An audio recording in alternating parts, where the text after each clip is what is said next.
welcome to the July 2020 at 2 o'clock. That's a 20s and 2s meeting, agenda review meeting of the Orlando City Council.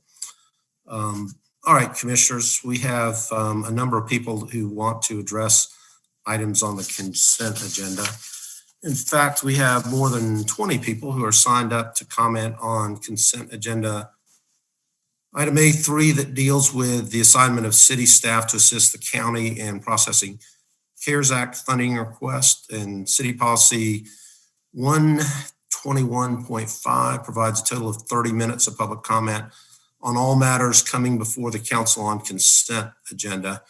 And it further provides a limit of 5 minutes per individual speakers and suggests that groups with the same position designate a single representative to speak. That process is probably a little difficult when we're doing the current digital environment. So what I'm going to propose is similar to what we did with general appearance at the last meeting.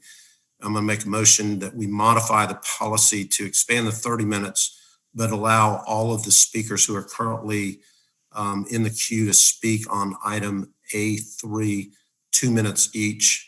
And that will end up being, it's a little over 30 minutes, but I think that's a fair way to do it. So I'll move that. Is there a second to that motion? Second. All in favor indicate so by saying aye. Aye. Those opposed, motion carries. All right, Madam Clerk, I know that we have some folks signed up for other items, but if we could take everybody that is on item A3 first, and I want to take note that we also had, Madam Clerk, did you count how many written submissions there were? We have a Yes, we received 19 written comments, which have been distributed to council and attached to the related agenda item for public viewing. And those were for A3. Okay, and I'm going to read the first one of those because all 19 are essentially the same. The financial assistance program in item A3 got so many applications last Monday that it had to close down after 11 minutes. This shows that people who lost jobs because of the pandemic need a lot more help and protection of our rights.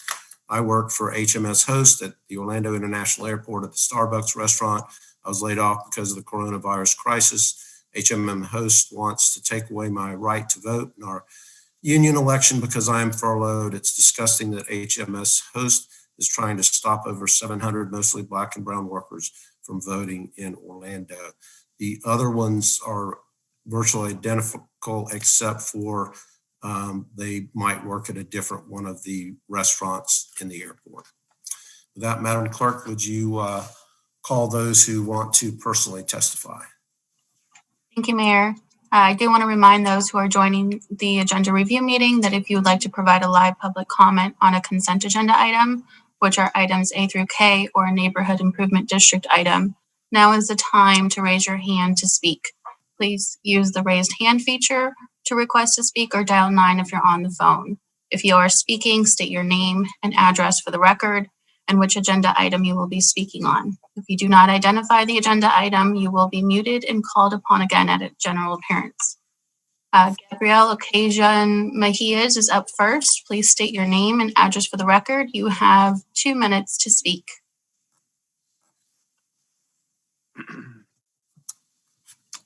Hi, my name is Gabriel Ocasio Mejias. Today I'm speaking on item A3, the financial assistance program for autos and grants received so many applications last Monday that it actually shut down after 11 minutes. This should serve as an example of how dire is the need of your citizens to this pandemic. Your city and people need a lot more help, including myself. Until February, I worked for HMS Host for the Orlando International Airport as a barista at Starbucks. Even before the pandemic, I was living paycheck by paycheck with my job at HMS Host, a company that has the privilege to lease most of the food options of the Orlando International Airport, and they cares little for employee safety and well-being. In fact, an OSHA complaint had to be filed before they provided adequate protection to their employees during the pandemic. Your citizens have been crying for help during this crisis. Safety nets like unemployment have failed to meet expectations during the pandemic. My own application took over a month to approve, let alone find some sort of receive some sort of monetary benefit. This situation forced me to make hard decisions, like deciding between paying rent or putting food on my table.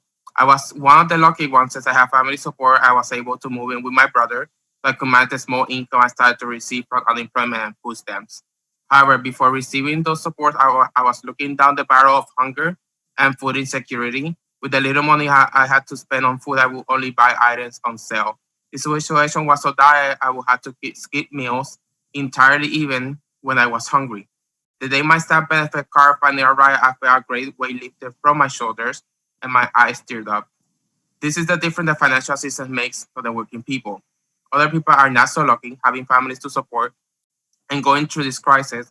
I know people that only eat one meal a day so that everybody in their house can be fed. While I completely support the program, uh, like this, trying to inject some income for its citizen, it's apparent that the county has not learned from the past attempts. Would prefer to shut it down after 11 minutes than to actually deal with a grave situation. Us workers and our citizens and the backbone of not only the city but the state. So you know that HMSO decided to cancel furlough workers' health insurance on June 4th, in the middle of a pandemic, which is shocking to me, as I did not know they could sink any lower. And that's not all. HMSO wants to take away the voting rights of roughly 90% of their employees. They are arguing that furlough workers should not be allowed to vote for a union election. Another move on their part to try to avoid a unionized workforce. Now there are only around 80 employees that remain at work. Gabriel. All right, Madam Clerk, could we have the next speaker, please? Next, we have Isabel Geary. Please state your name and address for the record. You have 2 minutes to speak.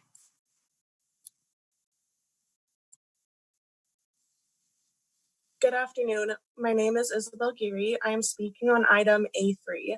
My address is 5504 Old Banks Way, Orlando, Florida.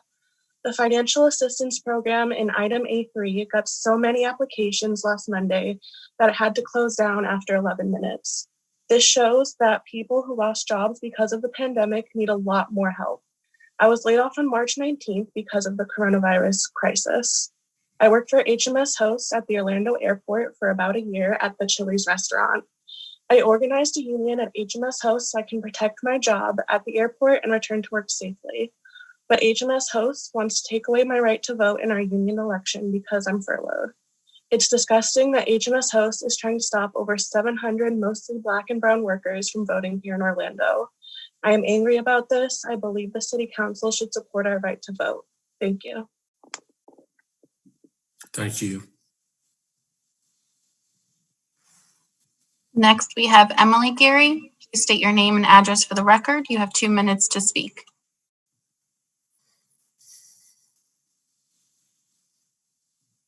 Good afternoon. My name is Emily Geary. My address is 5504 Old Man's Way, apartment 204, Orlando, Florida. I am speaking on item A3. The financial assistance program for $1,000 grants received so many applications last Monday that it had to close down after 11 minutes. I know $1,000 for my family can make a huge difference for us, but we weren't able to apply for the grant. I was laid off on April 25th because of the coronavirus crisis. I was working for HMS Hosts at the Orlando International Airport as a Starbucks barista. Not only was I laid off, my sister and my father were laid off as well. My mother is the only person working in our family when usually it is the four of us. My dad doesn't know when he will get his job back. I'm unsure if I will be able to make payments on credit cards and how I will afford textbooks for my classes in the fall. The uncertainty is causing us a lot of emotional and economic difficulty. I am a UCF student and the campus is opening up in fall, but I will be taking all of my classes online. At UCF, there is no guarantee of proper PPE for students, faculty, or staff. I am not going back to in-person classes because of my mom, who is at high risk for contracting COVID-19, and my grandmother, who just tested positive for COVID-19 last week. We're really worried about her right now, and we can't even see her. Due to my grandmother testing positive, I need to be able to provide for her in any way I can. If I am unable to be called back to work, I am unsure how I can support my family. I am worried I will not be called back to work because of the fact that I spoke out positively about the unionization effort. Last week, new charges were filed at the National Labor Relations Board alleging that HMS Hosts fired, laid off, disciplined, and threatened activists in retaliation for speaking out in favor of the union. I experienced this as a new worker at HMS Hosts, where I was treated favorably until I showed sympathy for our unionization effort. When I finally spoke positively about the union campaign that was underway, I was spoken to in a demeaning manner as if I was a child, even when I asked about whether we would be provided with proper PPE. We don't only need economic assistance like the program that ran out of money in 11 minutes. We need rights and protections on the job so we can speak out and demand that our jobs are safe and secure. Thank you for your time. Thank you, Ms. Geary. Next, we have Delon Stokes. Please state your name and address for the record. You have 2 minutes to speak.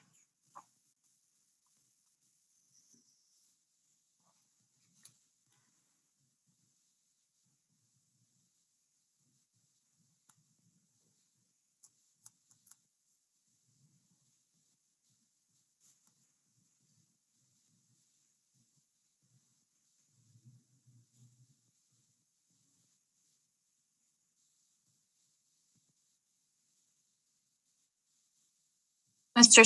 Stokes, if you can unmute yourself. Sorry about that. Good afternoon, everybody. My name is Delon Stokes. I live at 7100 Udine Avenue in Orlando, Florida. Today, I'm speaking on item A3. I tried to get into the $1,000 grant application at 8:30 last Monday, and it said that the process and the application weren't available. That really hurt me. I wonder if I had done something wrong or if I had the wrong date. But no, I just missed that opportunity because I'm one of thousands of Orlando citizens who are in dire need of help. I was laid off from my position as a server at HMS Host Macaroni Grill at the Orlando International Airport. If I got that $1,000, it would allow me to pay rent, get food, and to keep myself afloat, maybe even save for another emergency. I've been using my unemployment money to pay rent, but I need more assistance than that. I was receiving SNAP benefits, but then I was told I no longer qualified because of the unemployment. How could that be? Because of my financial situation, I get the bare minimum of what I need to survive. Normally, I would shop for 2 weeks at a time. Now I shop a couple of days at a time. Normally, I will go for the meat that will last me for some time in the freezer, but now I have to buy much smaller portions and not know if I'll be able to buy it the next time I'm in the store. Living like this is bad for my physical and mental health. While I am struggling to pay rent, HMS Host recently received over $2.5 million in rent relief from GOA. They don't have to pay rent for 3 months. I have to keep paying my rent. If they get rent relief, they should allow all of their employees to vote by mail for our union. I look at it like this. They shouldn't get special treatment. And if they do get special treatment extended to them, then they should extend basic rights to their employees. HMS is trying to suppress our vote. I am one of over 700 affected workers who HMS is trying to disenfranchise because we're being furloughed. We deserve our right to vote. Thank you for your time. Thank you, Mr. Stokes. Next, we have Maria Gonzalez. Ms. Gonzalez, if you can please state your name and address for the record. You have 2 minutes to speak.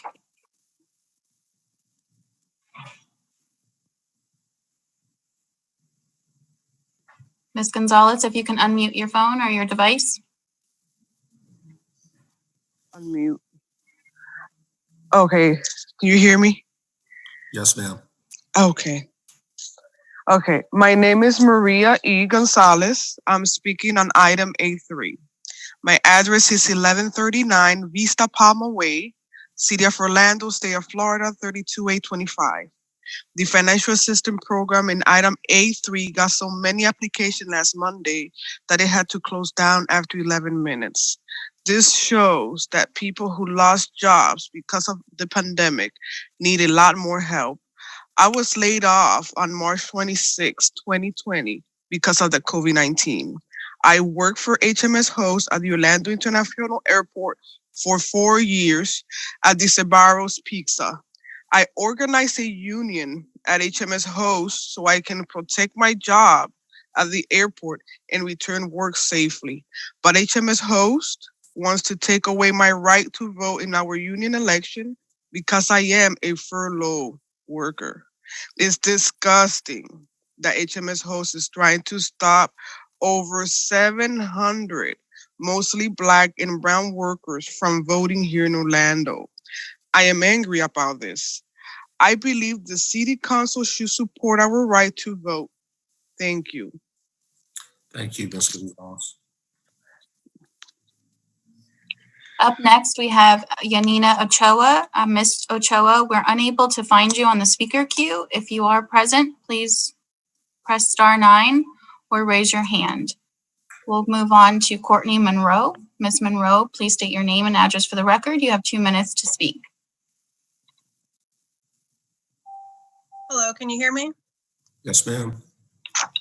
Okay, good afternoon. My name is Courtney Monroe. My address is 5022 Savannah River Way, apartment 305, Orlando, Florida. Today I'm speaking on item A3. I was laid off on March 20th because of coronavirus. I have worked for HMS Host at Orlando National Airport for about 7 years at Outback. I tried to apply for the $1,000 financial assistance grant last Monday. I set my alarm, I got my documents ready, I was ready to go. I was crushed when the application appeared to be closed before it even set to open. I was incredibly frustrated, but it also proves to me how many Orange County citizens are suffering at this time alongside me. If I got that $1,000, it would go directly to my rent. I'm not working right now since I was furloughed. My unemployment payments are unpredictable, and getting rental assistance is an easy help for me. I pay almost $1,600 a month for rent in this city. 2 weeks of my unemployment goes directly to my rent. That's with $600 from the federal government, which I'm only receiving $540 of. Having at least 1 month where I don't need to spend most of my unemployment benefits on rent would help me tremendously. I'm also concerned about when the $600 runs out and there's nowhere for me to get a job in my industry.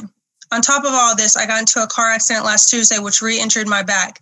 And if I want to go anywhere, including my 5 weekly physical therapy appointments, I have to get ride shares, which is more money out of my pocket due to this unexpected emergency. I can't afford to dip into my savings to purchase a new car because I worry about paying rent and my other bills. The county and city I live in can't afford to give me rent relief. My leasing office told me that they can only work with me for so long. Does that mean that I'll be dealing with evictions and homelessness? I know I'm not alone in this, as demonstrated by the Orlando People's Needs for even a small boost of a one-time $1,000 grant, which we all know is not enough.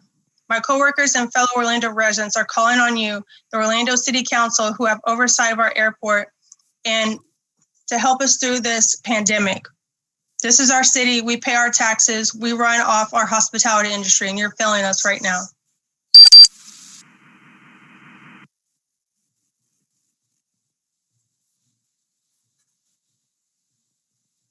Next, we have Edgardo Dominguez. We are unable to find Mr. Dominguez in the speaker queue, so we're going to move on to Jennifer Data. Ms. Data, please state your name and address for the record. You have 2 minutes to speak.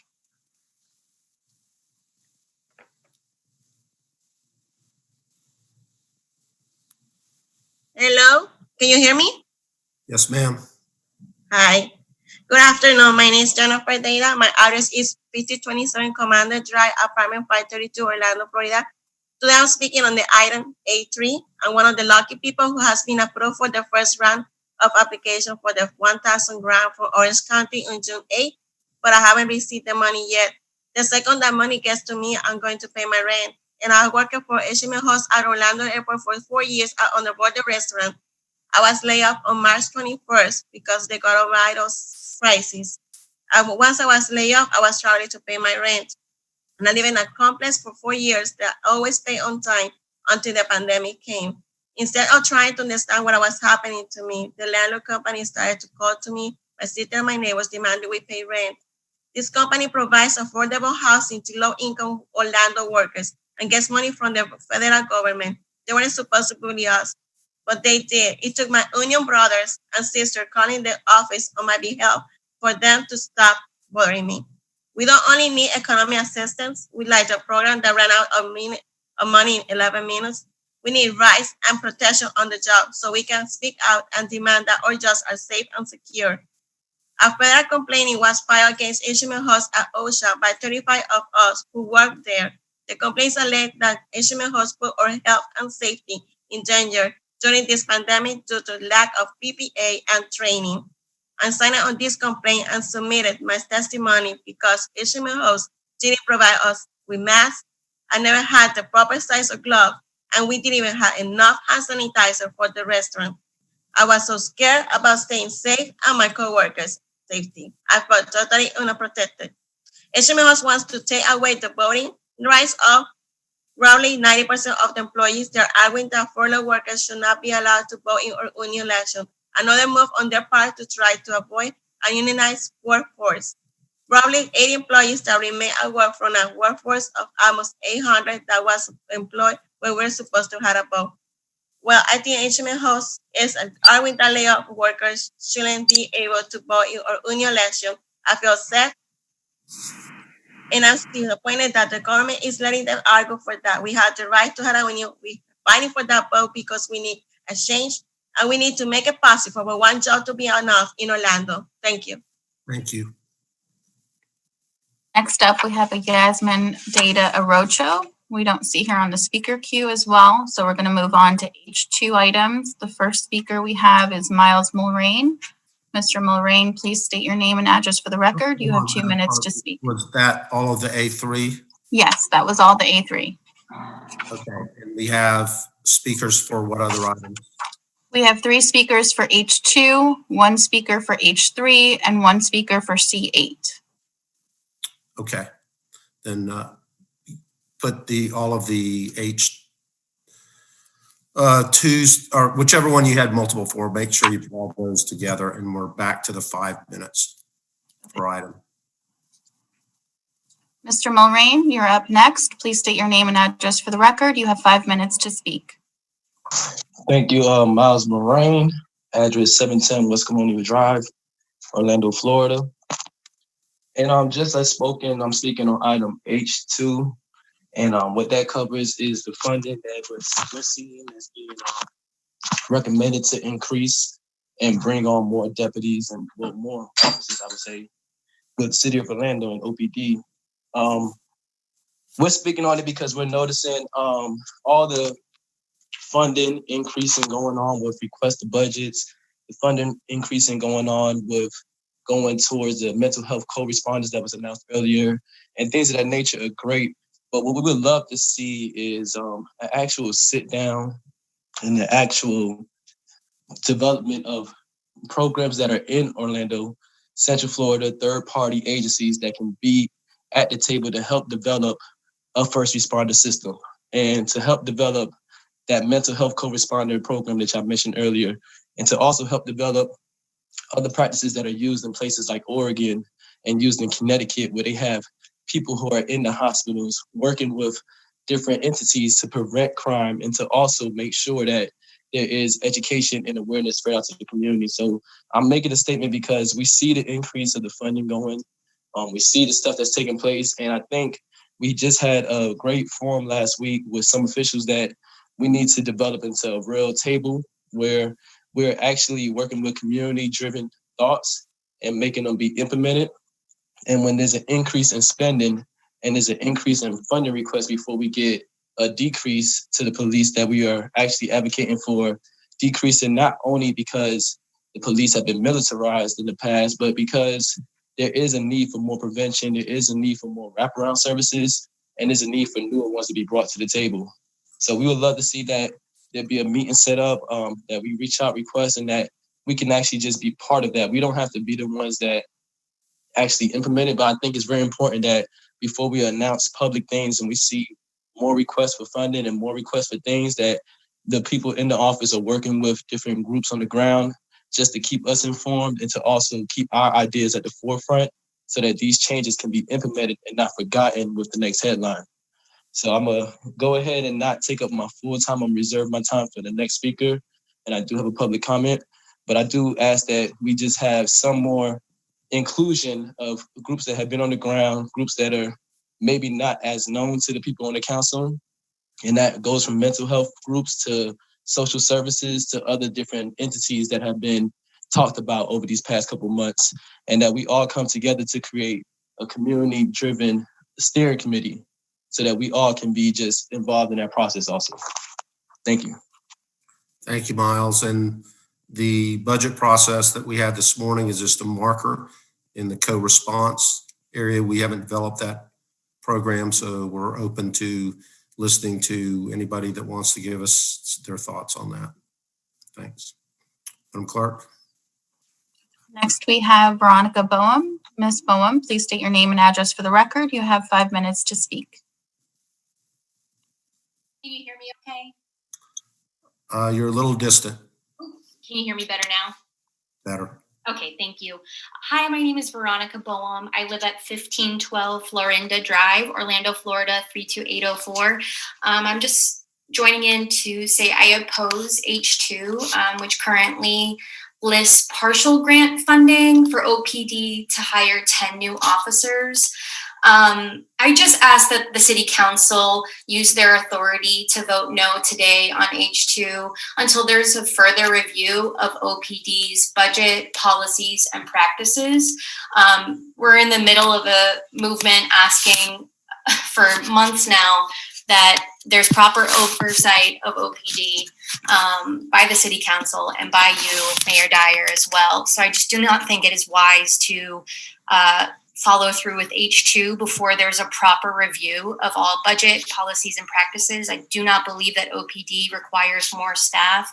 I know this morning it was proposed that there would be an increase of staff for the 2021 budget for the 2021 fiscal year. This would put, I did the math in between meetings, 35 officers per 10,000 residents based on this morning's meeting. I also want to just keep this very short in solidarity with the people who joined in this morning expressing their risk of homelessness and food insecurity. So I'm keeping my time under that 2 minutes. I think it was not fair to lower the time limit for everybody when they most likely made a statement for 5 minutes this morning. So I yield the rest of my time. Thank you. Next, we have Luana Gelzer. Ms. Gelzer, please state your name and address for the record. You have 5 minutes to speak. Luana Gelzer, 7674 St. Stephen's Court. I don't see my time up. Can you hear me? We can hear you. Okay. I'm speaking on reference to H2. I really think that the individuals that spoke before me, especially Veronica, understands what we're talking about. I keep hearing about improving the community policing, but the definition of community policing is different from a lot of individuals. And like I've said in the past, it's not playing basketball with the community. It's not having a fish fry. It's understanding that you're there to be held accountable and building a relationship and making sure people feel comfortable with you. So if our only action is to continue the same policies as far as fish fries, going in the community, picking and choosing who you want to work with, this will be another failed policy or program. To allocate $2 million, over $2 million of taxpayer dollars to enhance this program to hire 10 officers over a 36-month period, 3 years, whatever you want to say, it's the same failed policies. And yet, 2 weeks ago, you proposed 8 can't wait and what you wanted to do. But the one thing that was questioned was, why aren't you making changes to your policies today? And the same policy I will continue to bring up until, well, I won't turn blue in my face, but everybody else can see, is that you will not change the number one policy that's causing a lot of the problems. It's the use of force metrics. Why do we keep throwing money at failed programs? It's because you don't want to admit you're number one in the country and you don't want to make changes. It's lip service. It's lip service. And so, as a person who continues to come to the city council meetings, not because I expect you to do the right thing, because I understand what civic engagement is, regardless if you agree with me or not, I do my research. And you work for the people, and the people are telling you this is a problem and that we cannot continue to throw away money thinking that people will go away or give up. It will make people come forward, speak up, and show where the faults are. So right now, we don't even understand what community policing is. I do, but Orlando Police Department do not. And some of the commissioners may not understand what it is. And yet we want to take $2 million and then in a time of COVID-19 and hear everybody complaining about how they couldn't even get $1,000. It saddens me that we don't understand that the needs of the people should come first. and not for 10 officers about something that might not work in the past. It has not worked because you've not brought anything that's worked from other communities. And then I want to talk about transparency, Mayor Dyer. Believe it or not, with COVID-19 and everybody going on, we can't even get our weekly calendar together. Do you not know that their budget workshop was not even posted properly? You said it was a workshop, but you didn't even tell everybody it was the budget workshop. So we have problems even with going on so far at a crucial time in America, a crucial time in the city of Orlando. So for the record, again, no matter what anybody says, the city of Orlando is still #1 in the country for excessive force cases. Your use of force metrics is only 4 levels. Everybody else, and I've asked Chief Rolon, provide me proof if I'm wrong. Every other law enforcement agent, even the sheriff department, has 6 levels. Most police department has 6 or 8 levels. You don't even want to change that to show the community you're listening to them and you want to be universal with other law enforcement agents and make changes. Instead, you want to throw money away on a project that probably would fail, and it's going to bring more law enforcement to patrol in communities, and it will not build relationships because what the community is saying, you're not hearing, is falling on deaf ears. And you really don't care what we're saying, but you got to remember, you work for the citizens. They are hired to protect and serve, not to instill fear and intimidation. When will you get it? Orlando has problems. It's about to explode, and people are worried that you're not hearing what the citizens are saying. Vote no on the allocation and get the programs that have worked in other cities on the table first. Thank you.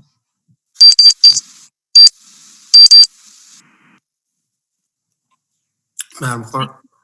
Mayor, we also received another speaker form for H3 for Ms. Veronica Boehm.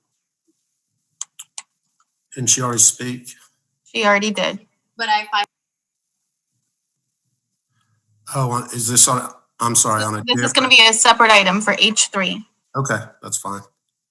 Ms. Boehm, please state your name and address for the record. You have 5 minutes to speak. Veronica Boehm, 1512 Florinda Drive, Orlando, Florida, 32804. So I'm speaking in opposition of H3.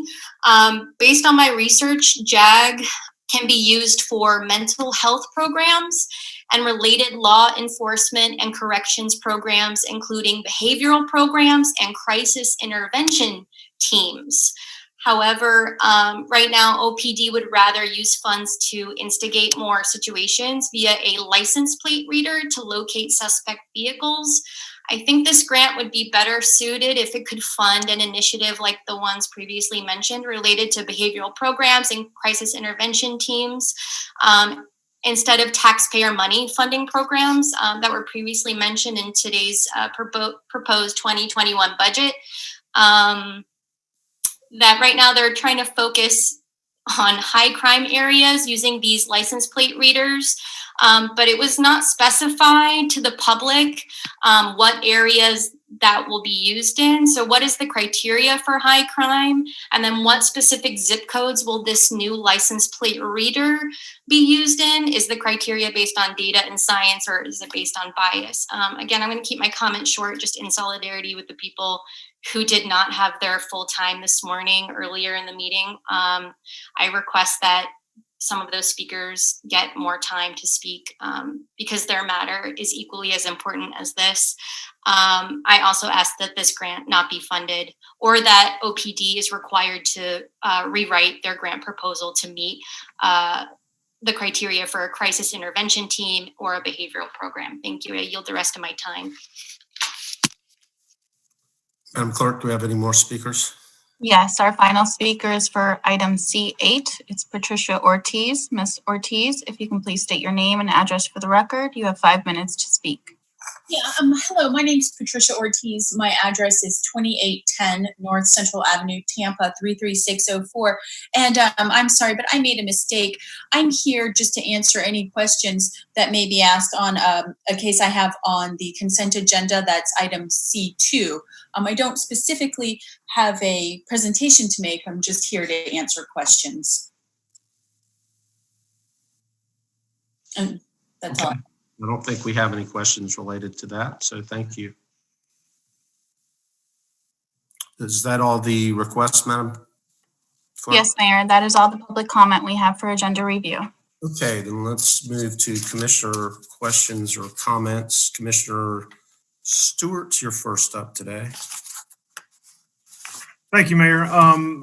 The only real question I have is if we can provide just some explanation, I guess, concerning the item A3. I think it's a good thing about what we're doing in terms of trying to help provide additional assistance for people who are looking for assistance. Yeah, I was going to do that at the end, but so item A3 is the county has asked our assistants to provide some additional personnel to them to help them process the claims. So we don't have any authority or responsibility related to how many they're going to process at a given time or making decisions on who qualifies and who doesn't qualify. We're simply going to administrate some of that. They've had some issue with some COVID cases, so we're just providing some administrative help to them. Hopefully it will be beneficial to the people that we're speaking on A3, that we help to process those additional $1,000 claims. The HMS host issue is an issue of one of the concessionaires that most of the ladies and gentlemen that spoke today have some labor issues going on. As a board, we took action to require all of the concessionaires to provide PPE to their personnel. We took a vote last week to require that everybody in the airport wear a mask. We've stepped back a little bit from the organizing a union issue, which I don't think is necessarily in our purview to decide whether they should be unionized or not unionized. You know that 90% of the people in City Hall are a member of a union, and we've been able to work well with unions here at the city. The union is not a union of employees that work directly for GOA. They're trying to unionize employees that work for a concessionaire at GOA. So that's kind of the context. And obviously, a lot of people have been laid off. We got down to 3% in terms of the number of departures on a daily basis at the airport. So there was no traffic being driven to any of the restaurants or snack bars or anything else. So most of the concessionaires had shut their restaurants down. They're starting to reopen now. And so I guess the key is that the issue around their issues really center around the role of the GOA board, not the role of city council, correct? Correct. Okay. But we certainly sympathize with them and feel their pain. Absolutely. Yeah. While they may not directly have had a discussion on A3 as it's constituted, I thought it was important to give them an opportunity just to show us how people are suffering. Yeah, no, I agree completely. And from an advocacy role, I obviously want to advocate for them, but the challenge that we have call at the city council. Yeah, right. Absolutely. Absolutely. I agree. All right. The other thing is, as a, I guess carrying on from the budget this morning, is that the proposed millage rates oftentimes are determined. I think we just have remind people to be clear that this is required, that we turn this in for the property appraiser to put out for their information. Their trim notices. Right. So, it's while we want to make sure we maintain this is not actually the set I get that all the time is I got my notice in the mail. Here's when my taxes are going to be. And the answer is, well, they may or may not be that, but it's a trim notice to give you just the update. So I just mentioned that for those who are listening, because it's the process that we all go through is a little bit, there's a big statement that says, if there is no changes, this is what your taxes are going to be. and nobody ever reads that statement. And then the last thing, I'm gonna make sure we get a grant from the Department of State for $44,900 for doing some public events over at Lou Gardens. I'm happy about that. That's another way that we leverage what we're doing. So, all right, that's all I have, Mayor. Thank you, Commissioner. Commissioner Sheehan. Thanks, Mayor. I met with staff, and I don't have any additional questions, but the young people that all called in. I mean, I wish there was enough money to go around to help everyone that needed the assistance. I mean, the problem is that it's an Orange County program. We're just helping them basically with clerical assistance, basically. But I wish there was enough to help everyone, and it is heartbreaking. And I wish we could get everybody back to work, but unfortunately, COVID-19 is not getting any better. And again, the best thing that we can do to help each other is wear masks and take care of each other. And maybe we can get back to work at some point in time, but I can't imagine. I feel bad for them. And, I hope we can get back to work soon. Thanks, Mayor. Agreed, Commissioner. Commissioner Hill. Thank you, Mayor Dyer. I have a few things. I did want to touch that CARES funding with the rental and energy assistance. My heart also goes out to the community. It has a lot of my constituents also hadn't been able to get through. And I personally asked Mayor Dimmons about had they earmarked some of those funds for certain zip codes and demographics, especially low income. He said that he had, and I think one of the biggest problems, as you stated, from my understanding, was being able to go through all those applicants and disperse the funds. So I think with our partnership that they're going to see some approvals here really soon from those that did call in. I think as the young lady stated, she didn't stay up, but 20,000 people called in 10 minutes. It's huge. And it crashed. But I have been working there with Orange County, specifically in District 5, and they're working aggressively. I can tell you some of the county staff have used some other department employees, some from the Head Start in different areas because there isn't any programs going on right now to specifically address getting these applications out and funds dispersed because they want to disperse them. I think, Mayor, and you can correct me if I'm wrong, these funds need to be dispersed before the end of November. So, right. So they don't want to hold on to these funds and want to make sure that they're allocated. But also another something that I did learn while asking about the CARES energy and rental assistance is LAHEAP. The LAHEAP program, which is a separate entity of the CARES, is still active. And those that are very low income that could not get through to the CARES funding still have the LAHEAP program that they can access. And it's only for very low income and disabled. So some of the folks that on the call, maybe you can try that access and hopefully you'll have some expedient luck. And I know, Mayor, you stated it, and I know it's in our budget, but briefly, can you talk about the funding that you're going to use in the budget, especially for energy? I think we're going to give OUC $1 million+. Yeah, so anybody that's an OUC customer can access through United Way. There's $2.5 million of money that is available to pay any OUC bill that you have.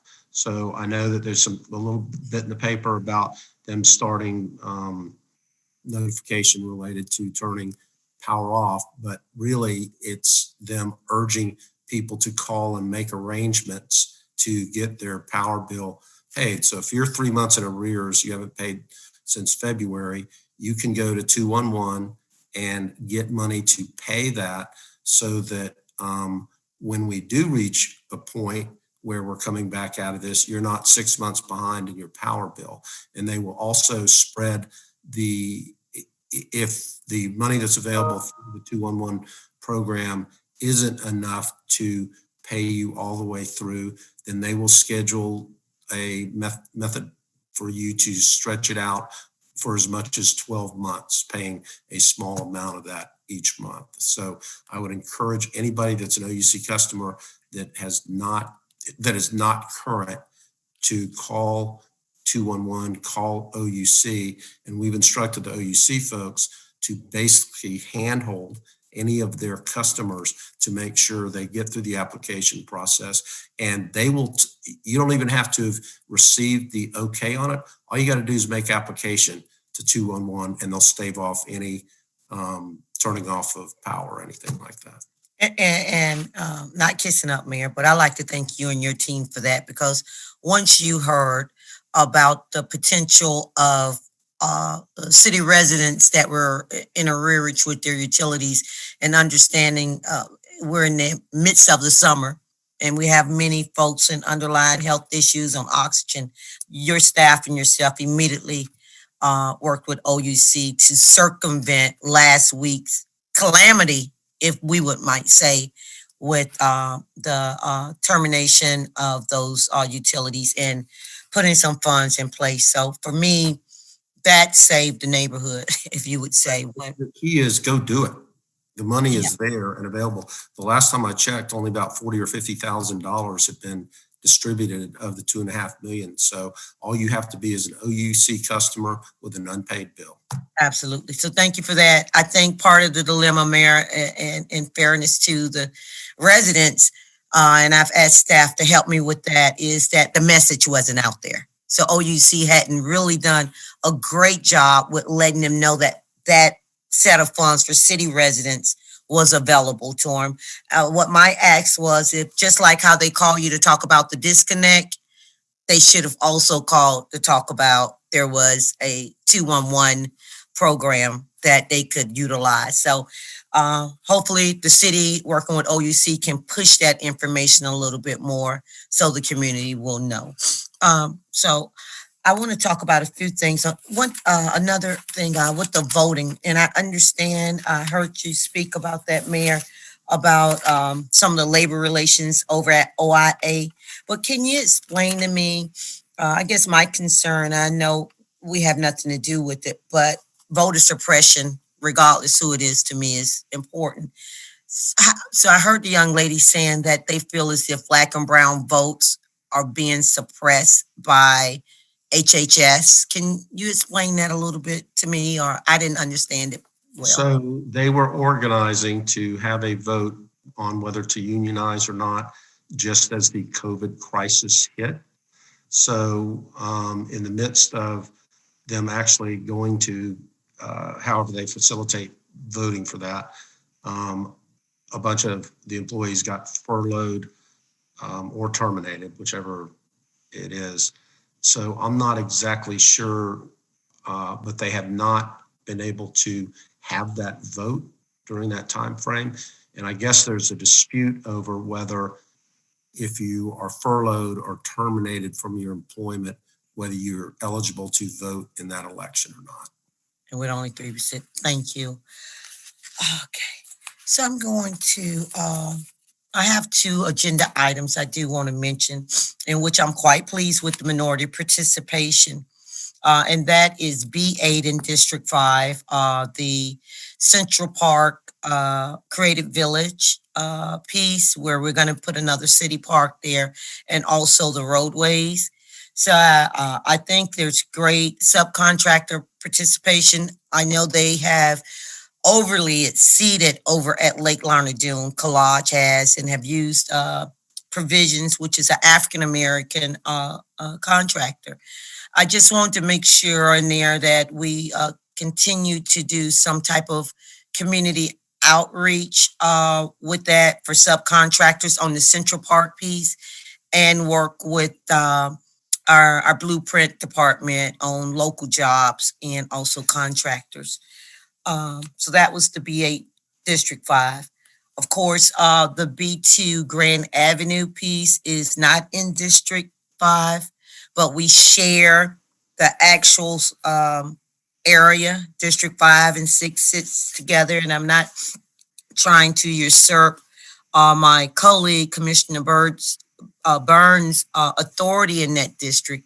But Mayor Dyer, as I've told staff and I've spoken with Recreation, is that how that came about was CRA Paramore Land, which I think was a great decision by city staff and approval of this council that I happen to have been on when we transferred what we were going to do, some housing there in, I think, the Odie Lane property. And now we have a marvelous community school, which I think was even a greater decision to create that ecosystem of education there.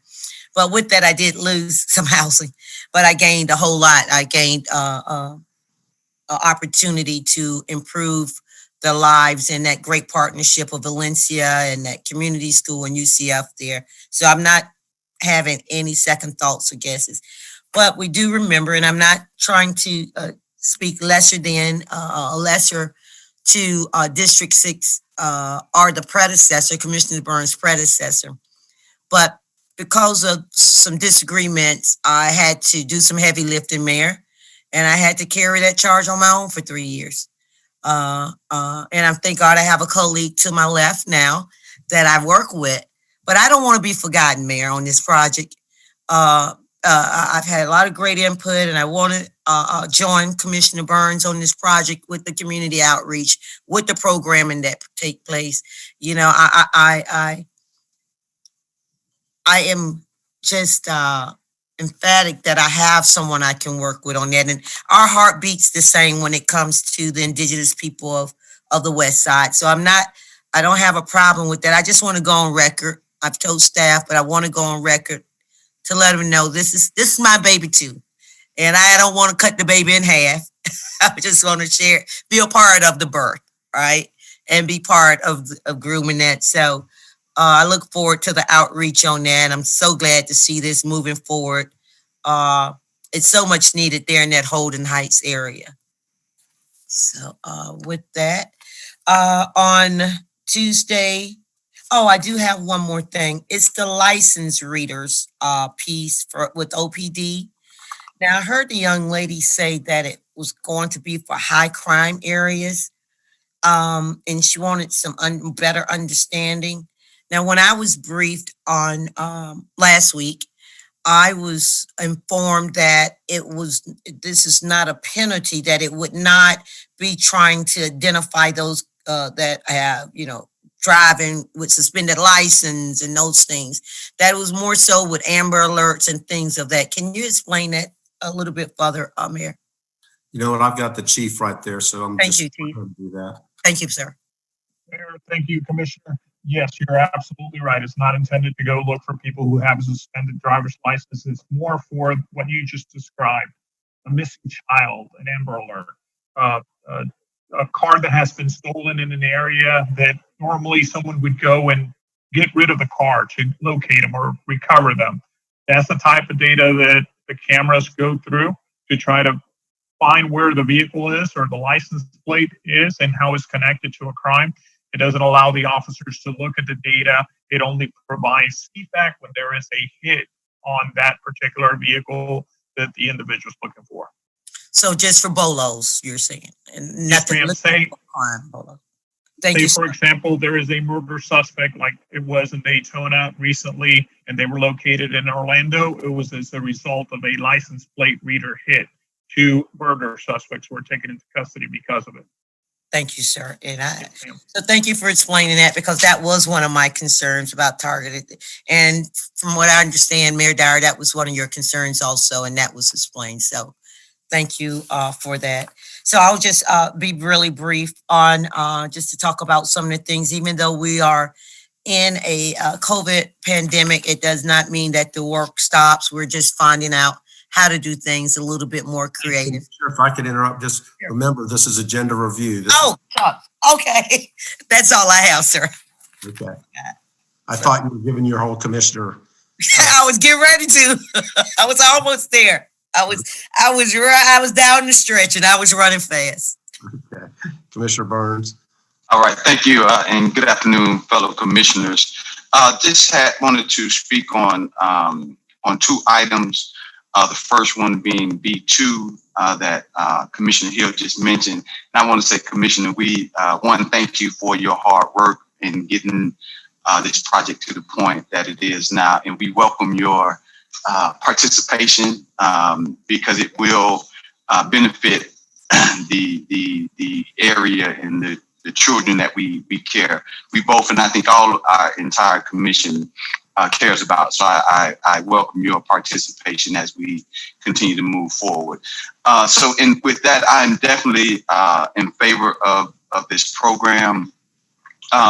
However, I am disappointed with the minority participation. When I was briefed, it was brought to my attention that for the minority participation, we are only at 11.8, and for the women, we're only at 3.3. And so, this is concerning to me because this is not what I've seen in the past as a highly specialized project that there are not minority or women owned businesses who could participate. So that was very kind of disturbing to me to only be at 15.1 and about a 9% variance from the goal of 24. And I've been told time and time again, we just have a goal. There's little we can do to enforce that.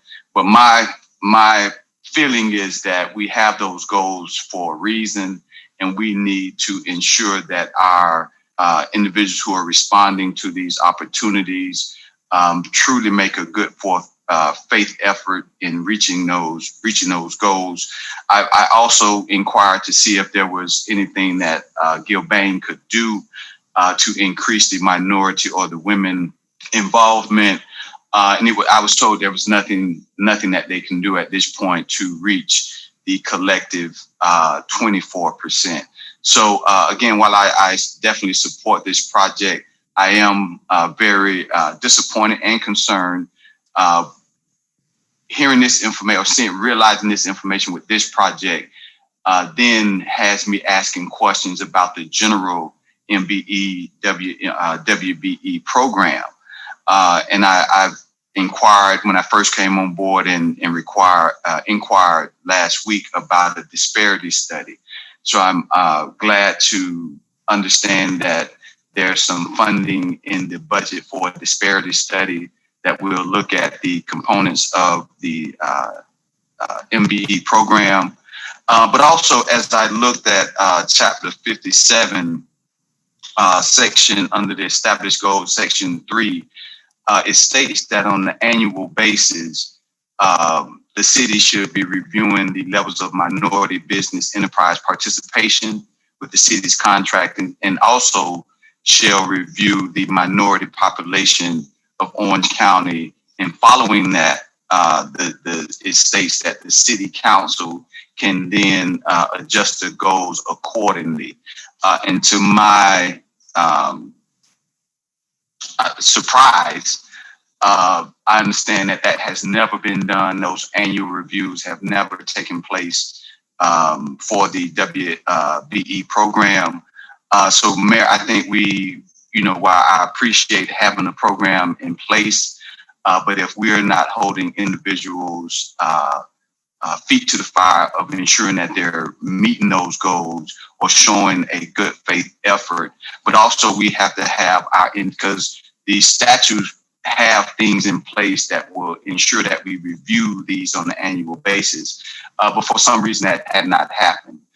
So I want to have further discussion about, one, ensuring that the disparity studies happen, but also that we do the annual reviews on the contracts that were given, but also the population, to ensure that 24% is truly representative and is truly reflective of the minority population that we currently have. Because as I understand that 18 and 6% was goals that were established back in the mid 80s.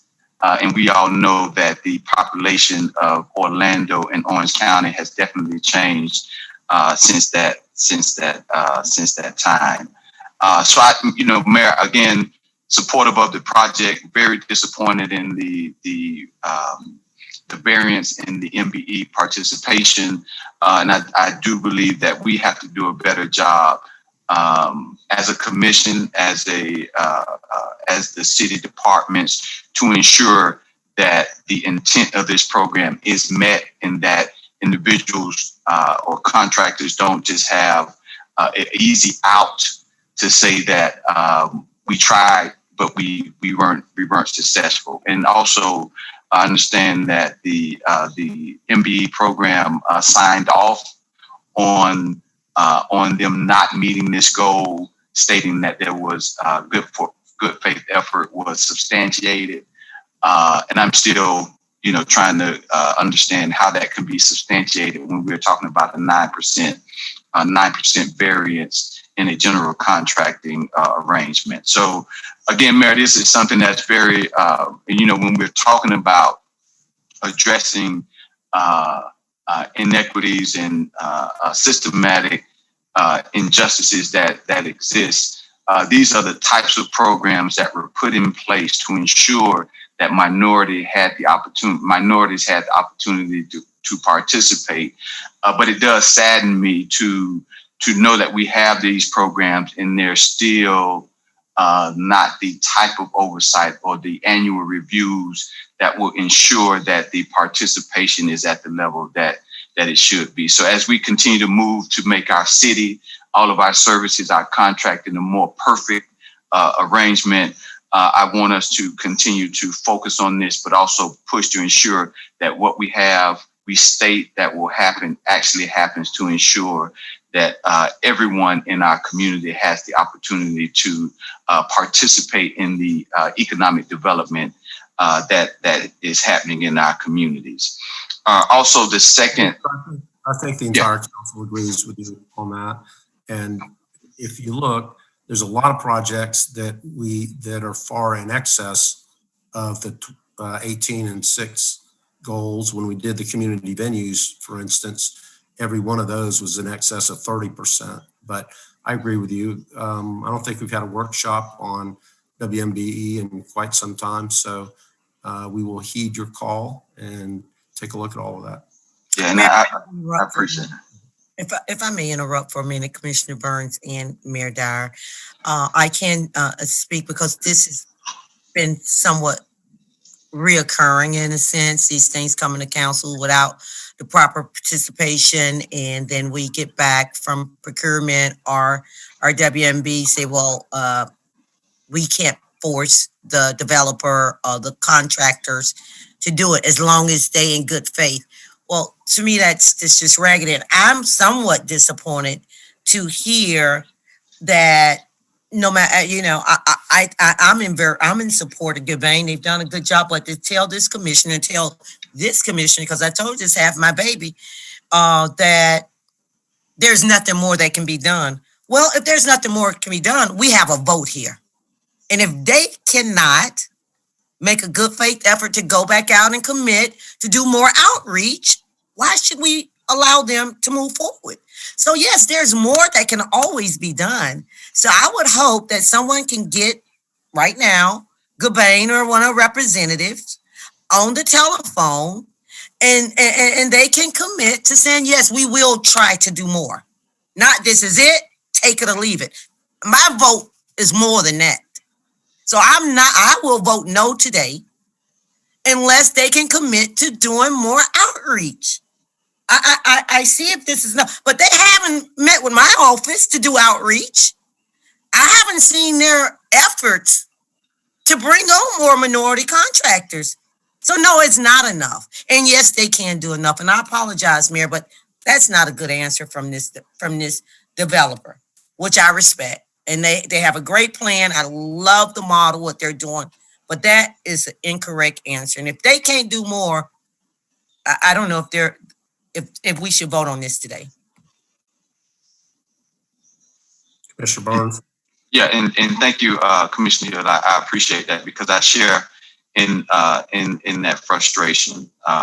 Also, I wanted to comment on item H2, the COPS grant.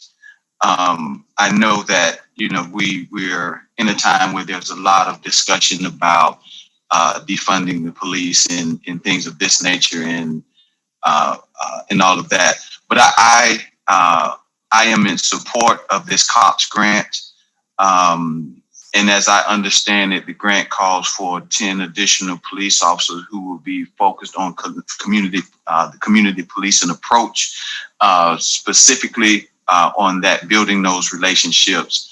But also one of the things that the reason why I'm so supportive of this is I understand that the city will be filling those 10 positions with current police officers, then leaving the resources for the 10 new positions available. So I would like for the city to do what we can to capture those financial resources and kind of put the foundation to developing these alternative response teams. I do appreciate, Mayor, the discussion that we had this morning regarding the co-response teams with mental health and things of that nature.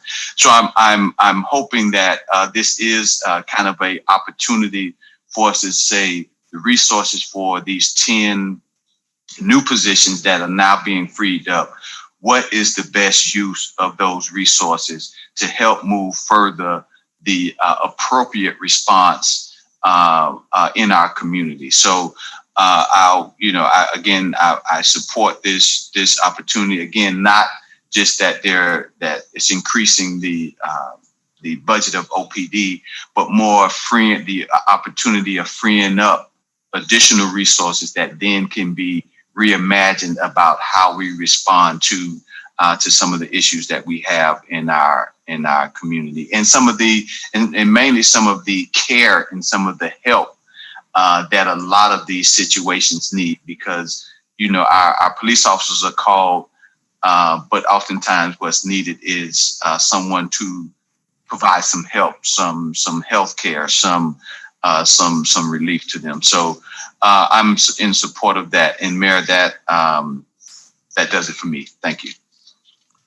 Okay, Commissioner Hill, I'll defer B2 if you and Commissioner Burns want me to.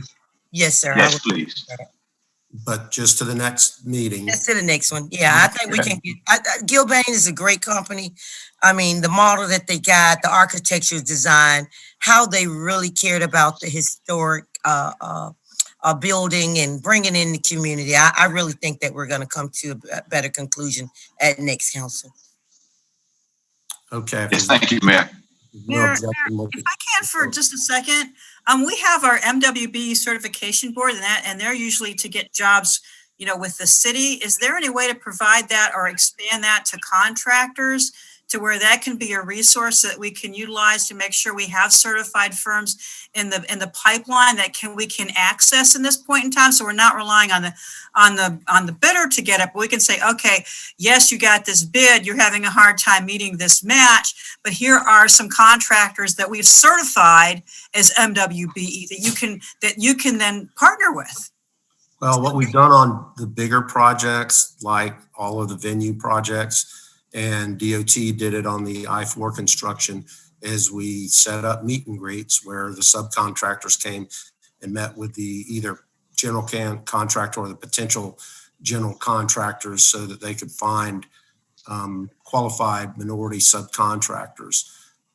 This is a big enough issue that I think we all need to understand it. And so I said we would take a look at the things that both Commissioner Hill and Commissioner Burns have raised and do it in a workshop form. And so I will say David Billingsley and Gennaro Coulter has been working with me, Mayor, and they're actively, as we speak, getting ready to do a WMBE / procurement and certification outreach and talk about contracts that are coming up down the pipelines. Just as Commissioner Sheehan said, we're trying to now get some new subcontractors because some of those that already been in our database, in fairness, have a lot of contracts because that's something that's booming in spite of COVID is construction.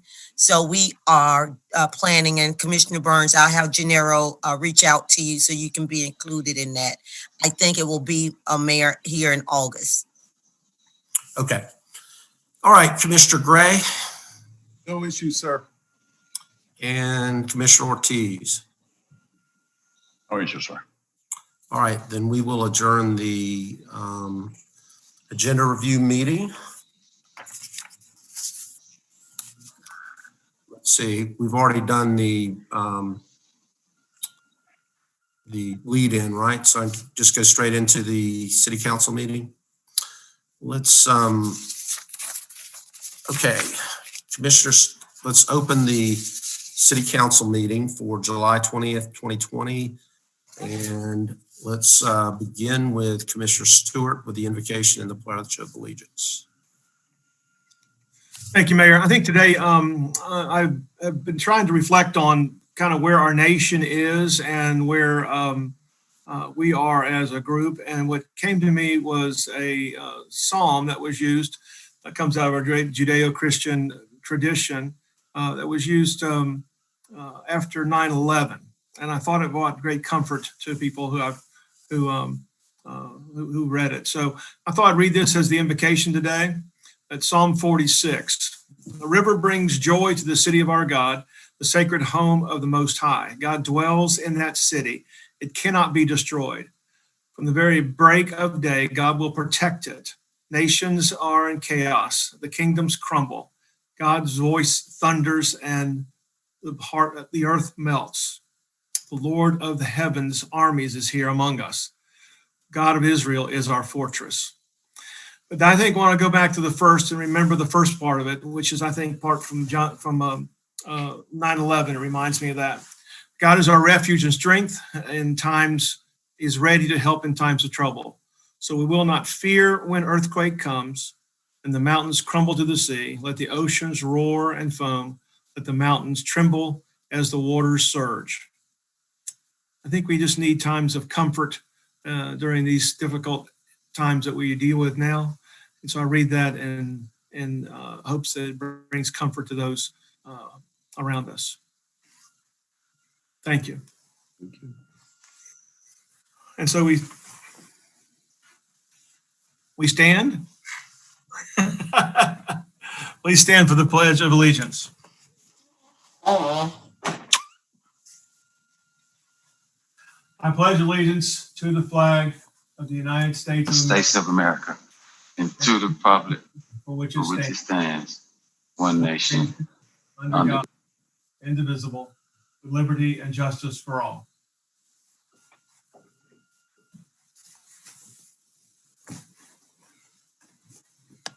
Thank you, Mayor.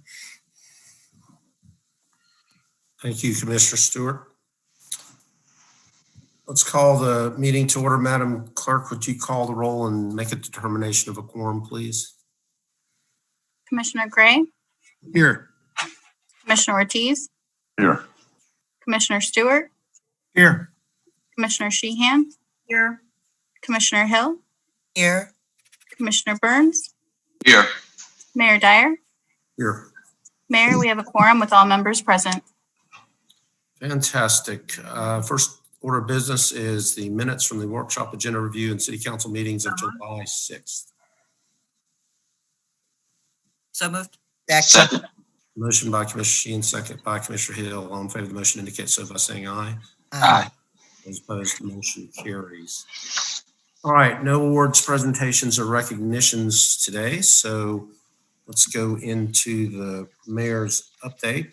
And happy belated anniversary, Commissioner Sheehan. Commissioner Sheehan celebrated 20 years of serving on the Orlando City Council on June the 1st of this year. Wow. Oh, my. Wow. Oh man, you didn't. Okay, that was before I got my hair color from a bottle. And you got on a tan suit. I don't know if that's politically correct. Commissioners, Fish, I wish we could get back to the times when the worst thing that happened to us was somebody got upset about the color of our suit. No, right? or the length of our hair, and a lot of us have had long hair during the COVID crisis, that's for sure.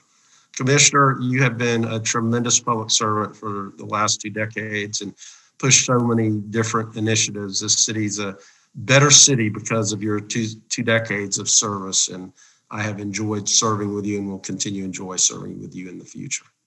It's been a labor of love, and I love this city very, very much. It's my, y'all are my longest relationship. What can I say? Did we get you your pin yet? I did get my pin, but my certificate says Patricia. I'm wondering if I get to say Patty. You can have it reprinted in any fashion that you would like. Yeah, I'd like Patty. Just like your buddy, I'm Patty. So yeah, that would be awesome. But yeah, like I say, it's been an amazing journey, and I never thought I'd be here this long, but I've loved every minute of it. And we've had some challenges, Mayor Dyer. My God, since it's been hurricanes, it's been one thing after another, it seems. But I'm really in pulse and everything. But the one thing I can say is I'm just really so inspired by, even though we're all very, very different people, how we've all come together over the years and done so for the betterment and good of this community. So it's an honor. It's always borrowed power. You have to ask to get rehired every 4 years, but I love what I do, and I love doing it with all of you. You probably weren't wearing glasses 20 years ago. That would be correct. Okay. All right. So anybody that wants to speak at general appearance should make that request prior to our vote on the consent agenda, which will be at the conclusion of the city commissioners' general updates. And we will do general appearance the way that we did it last week. It will be 1 hour. We'll divide the time up to 5 minutes between the number of registered speakers. We had a workshop on the budget this morning and highlighted some of the expenditures with a lot of detail yet to come, and meetings in August and September, but we wanted to make sure that we dealt with issues of COVID-19 and the call to end systematic racism, and I think our budget reflects those priorities. COVID-19 is still with us. I encourage everybody to mask up and continue to socially distance and be diligent about hand washing. And I'm just going to hit a couple things that are on the consent agenda. The first is A3, which we've already had some discussion about it, but the city is going to lend some of our personnel to the county to help them process some of their CARES Act applications related to the residential piece of it. And some of our employees, Sherry, Gutch, and a couple others are assisting in the review of the small business applications. Then, gosh, everything I was going to talk about, we've already talked about. Grand Avenue Elementary, that's a big deal. I know we're deferring it for 2 weeks, but that was really a win-win project. We were able to provide land so that the school district could locate the ACE school, and then we got Grand Avenue Elementary, and we're able to convert it into a neighborhood center. So that's a win-win by every estimation. And then Commissioner mentioned the Central Park at Creative Village, which is, we have the construction manager at risk on today's agenda, or to start that negotiation for that public park. And that'll be a beautiful park in the central part of Creative Village. So with that, we're going to move on to the consent agenda, which is a number of items that are acted upon through a single vote of council. We give the commissioners an opportunity to comment on the consent agenda and update you on other important happenings. We rotate the order that we do that, and Commissioner Stewart is first up today. Thank you, Mayor, and let me congratulate Patricia on 20 wonderful years. You should have never said that, Patty. Congratulations. All I can say is, Commissioner, the only people who are allowed to call me Patricia were the nuns. And sir, you are no nun. Thank you. I've enjoyed working with you, and I appreciate your service, both to the city and to your district. So thank you very much. A couple of things I want to share briefly is special thanks to those involved in the budget hearing this morning. I think that was very comprehensive. Looking forward to seeing the budget book.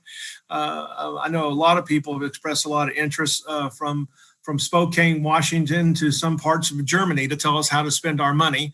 I thought that's been interesting.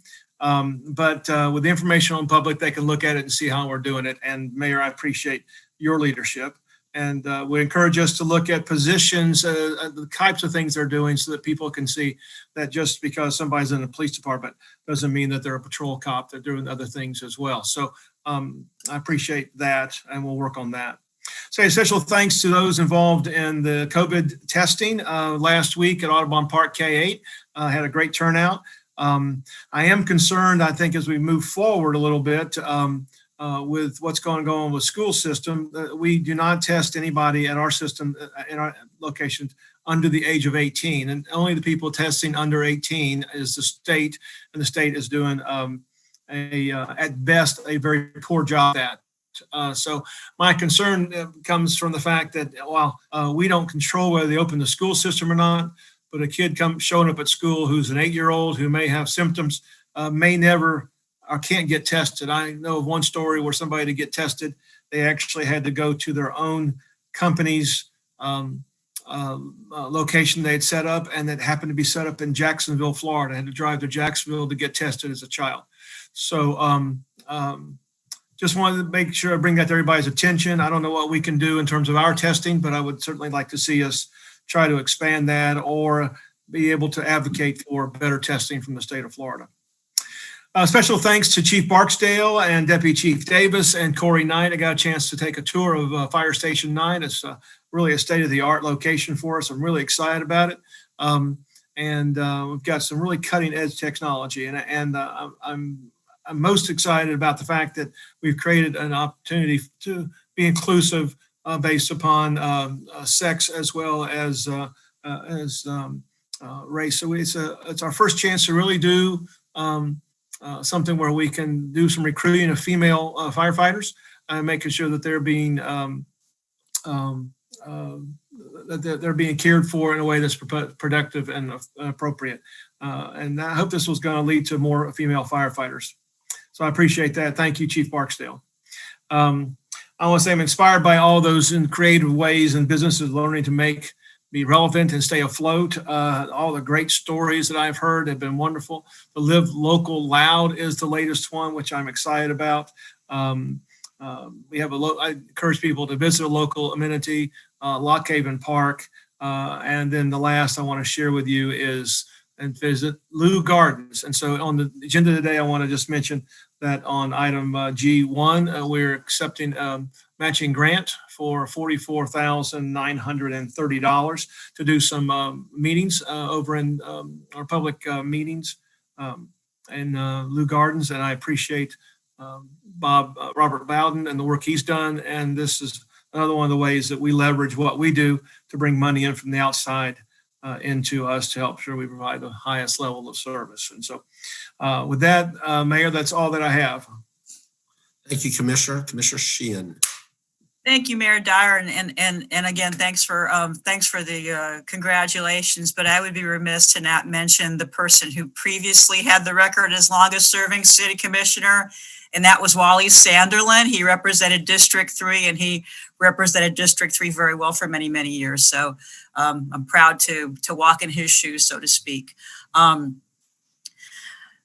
There's been a lot going on with the Million Mask Challenge. This is a group of volunteers that are working in downtown Orlando to provide personal protective equipment, masks basically, to first responders, to underprivileged communities. And I just want to thank them because they just provided masks for everyone in Reeves Terrace, every man, woman, and child in Reeves Terrace.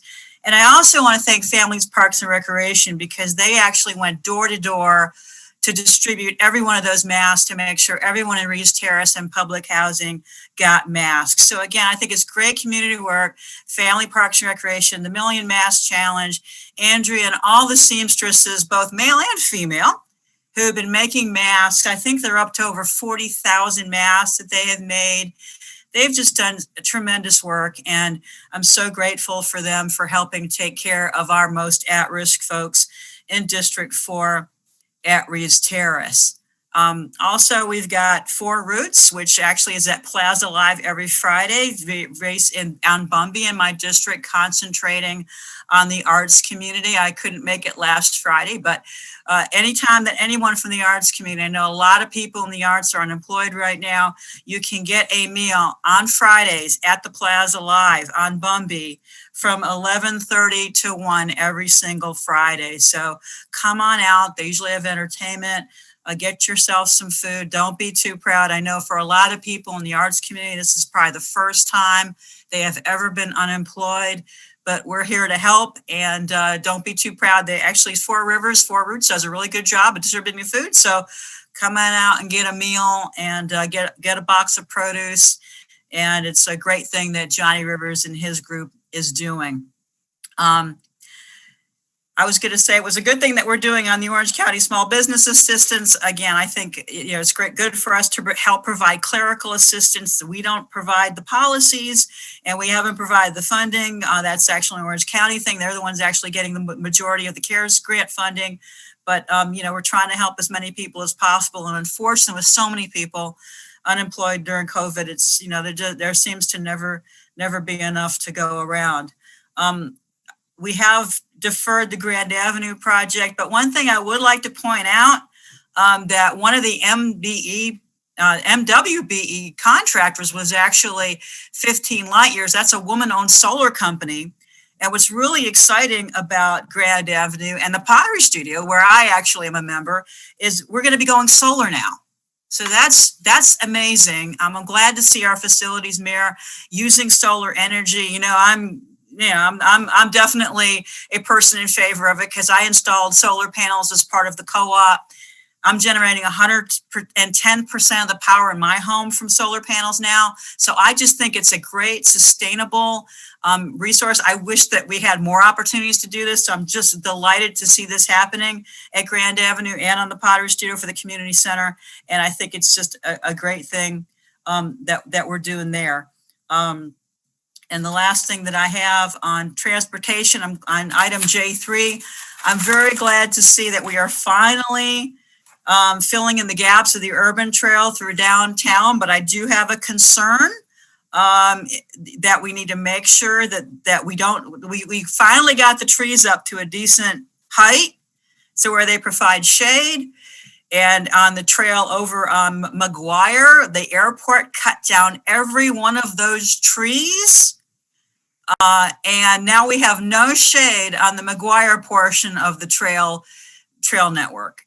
And I think we need to be very, very careful. I know we got some public works projects coming out, but we should not be cutting down all the trees. When we plant trees when we put the trails in, and then they get to be there for 10 or 15 years. We get a good height off of them. We finally get some shade.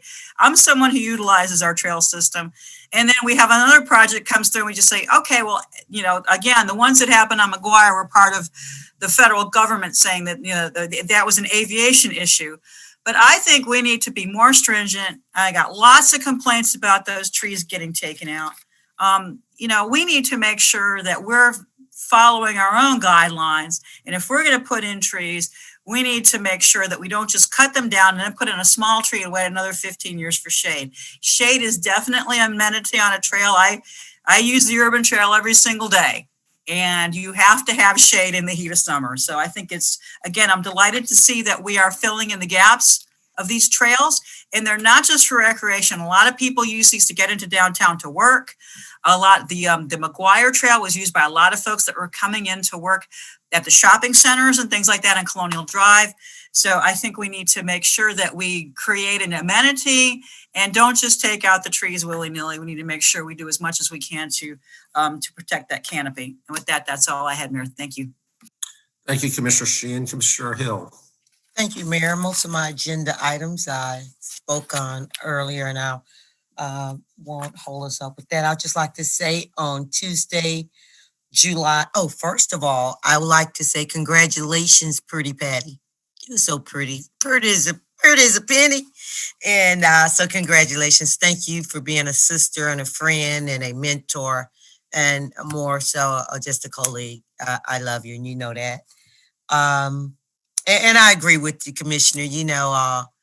You guys are my family. I think we spend more time here in these offices and serving together. And everywhere I go, I always talk about the leadership of this council. As the mayor stated, we're all unique. And I think that would make this council just so special. Anywhere I go out throughout the nation, traveling, getting best practices, they always look to Orlando. They always look to Mayor Dyer's leadership. I mean, it makes me feel so proud when I'm in a major conference and they're talking about all the great things that Mayor Dyer and the council is doing and leading in the country. And then, of course, when it comes to Pulse and the LGBTQ plus community, they call your name, Commissioner, no matter where it is or where I'm at. So, I mean, you guys have had the stead till we got here, and I'm just so glad to be a part of it. So, congratulations to you both, because like you said, I don't think there'd be a buddy without a Patty and a Patty without a buddy. I think y'all go together. so anyway, I appreciate your service. And I respect it. I often wonder, can I be here as long as you and Commissioner? Not because the people want to bring me back, but this is real work. Oftentimes I've heard people talk about, we do it for pay. The hours we put in sometime amounts to about $1.50, seriously, to $2 an hour. So we really do it because we care. And so on that note, the work continues. The city of Orlando didn't shut down because we had a pandemic, and we have been trying to work in a new norm so that we can service our constituents here in the city of Orlando. And with that being said, I'd like to thank my team, Justin Felton and Devin Singh and Jackie Carcaham, but more so Devin and Jackie on this particular item here. And we realized way before that there were going to be people out of jobs and those that would not go back to the job that they were furloughed on and now being laid off. And we started planning a couple months ago a job fair. And how would we do this job fair? Because usually we would do in our community centers, and we had no option because of the stipulations related to COVID and social gatherings. And we wanted to serve. So what we did was work with I think it's orlandojobs.com. And what they did was help us create this job fair to where the invitees or those that came on could go into a private virtual room and hold interviews and be hired. So with that, on July 7th, we had a adult job fair, and on the 8th, we had a youth job fair, and we had over 2,000 on those 2 days, over 2,000 residents that viewed jobs, and then over 1,500 that were able to schedule interviews. We had about 50 vendors, which were employers there on that virtual job fair. So it was very broad with different trades and not just low wage jobs. There were high wage jobs and workforce type of jobs also. And then we had those, and then there were some youth jobs from our city programs, or as you know, council approved here a council or two go for internship jobs for youth.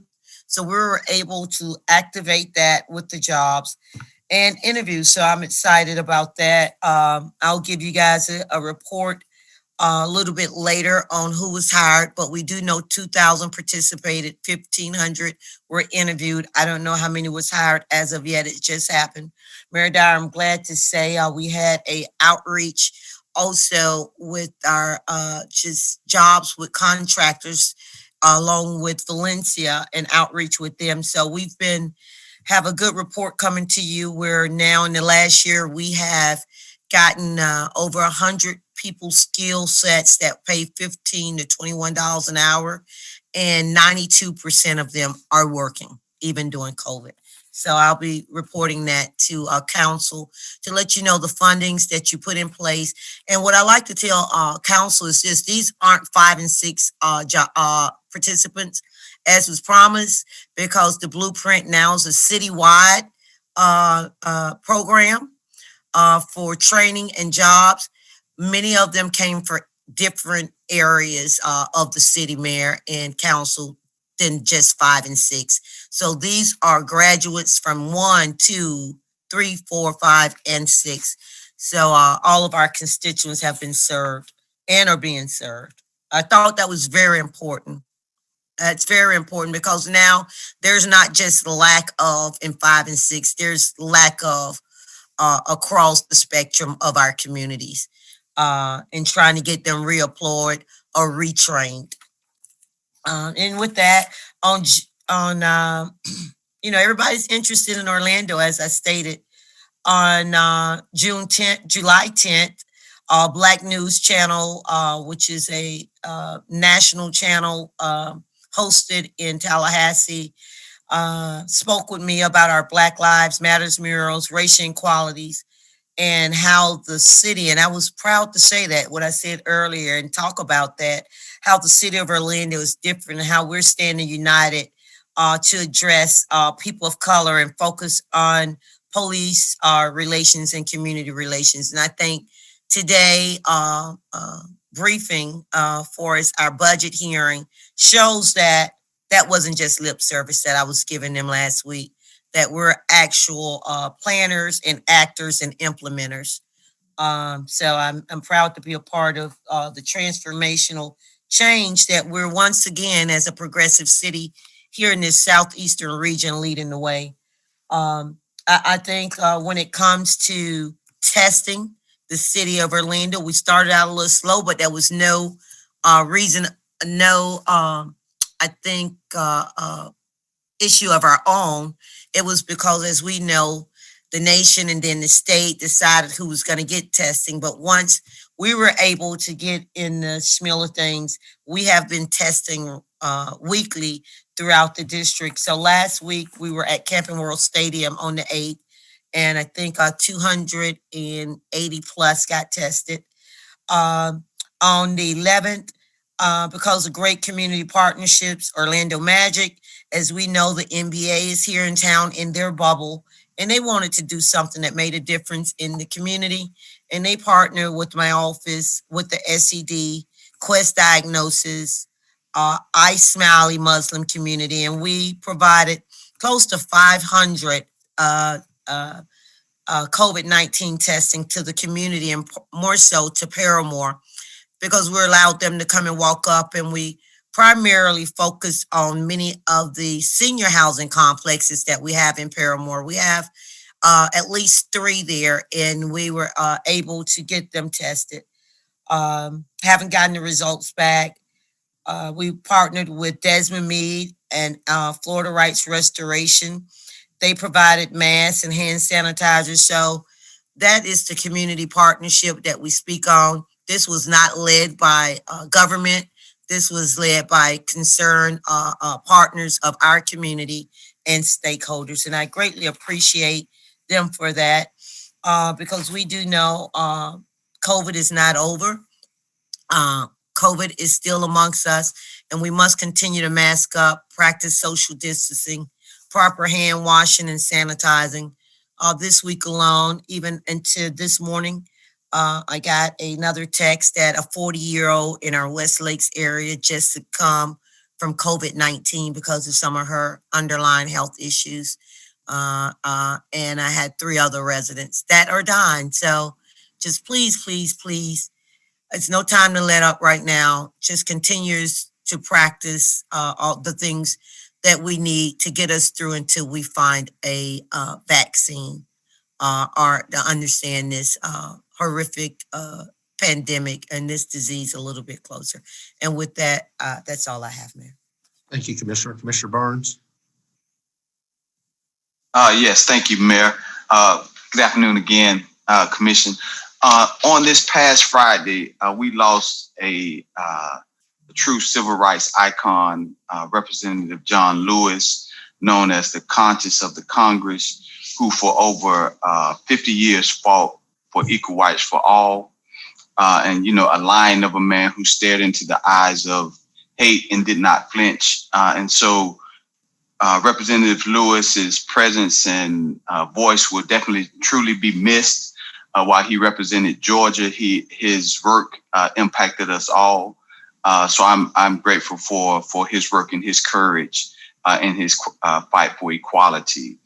I wanted to thank you, Mayor, and the CFO, Chris and Michelle, for the thorough budget workshop. It was my first budget workshop, a lot to take in, but I do appreciate the detail and the information.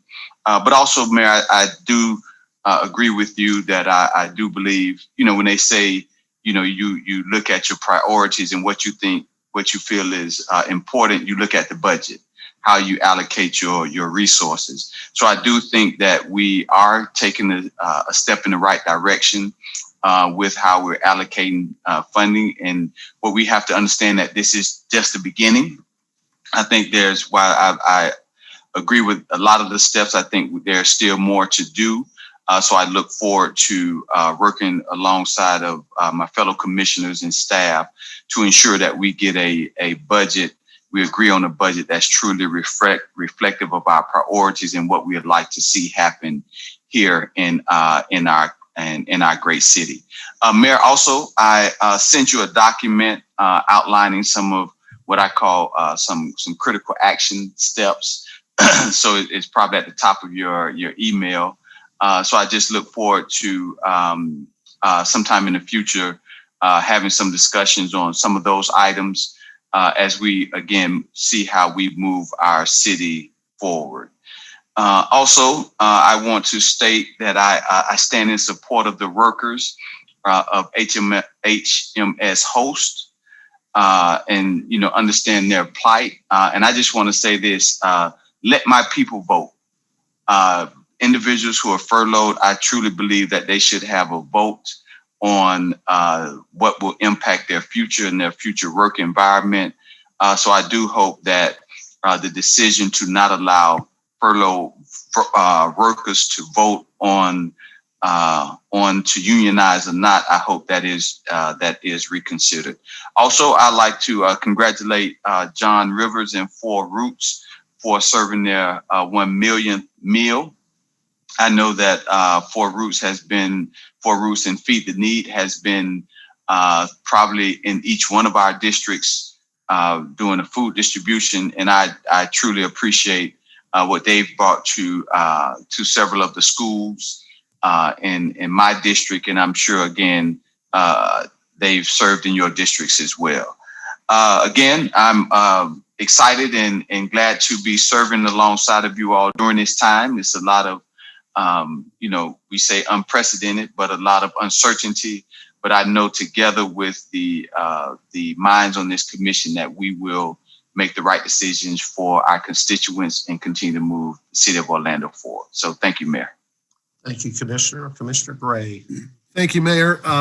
Activities in District 1 are on our website. I would refer folks to that. I do want to make one special mention. You guys may have seen a neighbor of ours and a resident of District 1, Coach Lou Holtz, unfortunately lost his wife, Beth, after battling 20 years with throat cancer. She had 83 radiation treatments. So she was a tough woman, but very much behind the scenes, behind Coach, and she'll be missed. But other than that, I'm good, Mayor. Thank you very much. I'll yield to Commissioner Ortiz.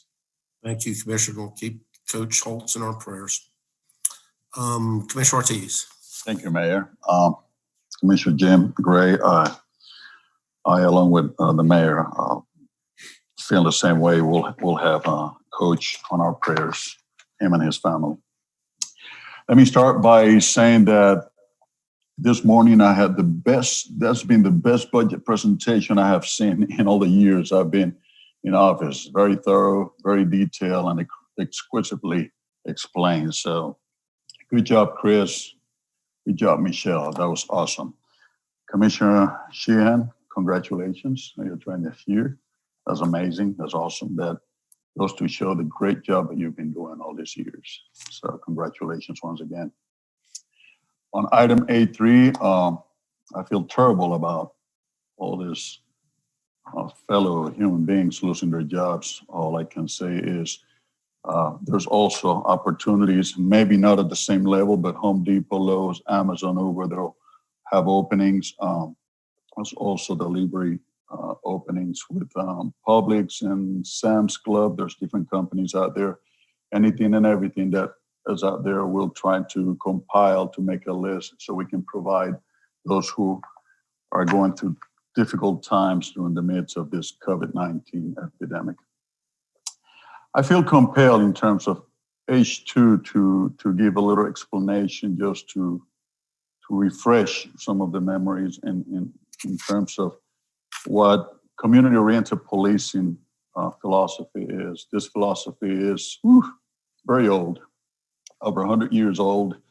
Started in England, and the father of this particular philosophy, his name is Sir Robert Peel. And it's basically the concept of the police officer being out there in the streets. We lost track of that for a while after the 60s because with bringing cars and motorcycles and all these vehicles to law enforcement at a greater amount, police officers were out there in vehicles instead of being out on the streets, on the beat, talking to people and having that relationship. So it was real bad. And I got to say, some of the champions on this particular philosophy were Mayor Demings when he was the chief of police, Chief McCoy, and now our Chief Orlando Rolón is bringing this concept back very strongly, which I applaud. So this particular concept is called community policing because it is pretty much from the police to the community. As much as we may want to give it to some other agency at any given point in time to handle some of these things, that's not what's behind this. What's behind this is to have that relationship, to make the police and the community more dependent on each other. And the only way we can achieve this is by having those police officers out there talking, either through the bike units or walking the beat or having these different programs. The police departments have different departments, and within these departments, there's different specializations. And so we have a particular teams that do play a very important role on talking to our community and being able to be at a particular area for a long, long time.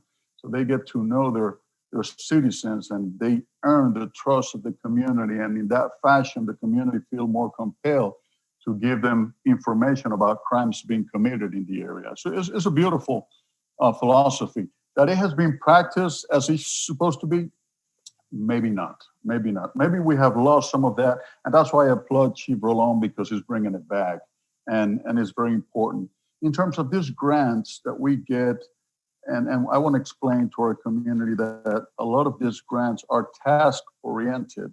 So when the police department, and just like any other grants that we filled out for, when we fill out these grants, we have to stay within the parameters, I should say, within the parameters of what that grant is all about in order for us to be able to get those monies. And when we use those monies, they have to be utilized for what the grant specifically says it is. So it's not like we can go ahead and take a grant and turn it upside down and do whatever we want with it.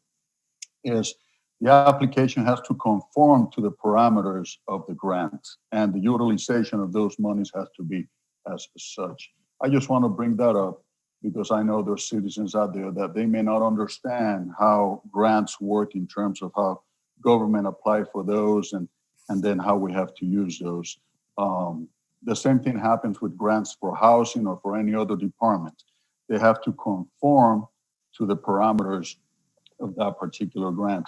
So this grant coming from the Department of Justice is specifically for what it says it is, and the police department can only use it in the fashion of the Department of Justice is allowing them to use it. So first of all, let me congratulate you guys for applying and and looking for this funding to get more police officers to enhance that relationship between the police and our community, because I know that we're going to get a lot of miles out of this and everybody's going to benefit from it. So thank you for that. In terms of, let me get my notes about the rest of the agenda. Bear with me for just a second, if you will. Got so enthusiastic about that I misplaced my notes. So I want to congratulate District 6 and Grand Avenue Community Center. My staff and I had a chance to go over there the other day, and it's sad. I'm really saddened by the fact that the school, as it used to be, because I had the chance or the privilege of visiting that school when it was active. And first of all, it's a gorgeous building. It is a gorgeous building, Commissioner Burns. So I congratulate you on that new, or the groundbreaking for the neighborhood center. I know that it's going to help the community enormously, and this is all about providing our constituents with programs and services to enhance the quality of life. And I think it's going to be, just by every time I go by and look at that building, I just fall in love again, because it's a gorgeous building. It's a very pretty area. So I congratulate you on that. On Thursday, July 16, we continue our bi-weekly Neighborhood Leaders Council meeting.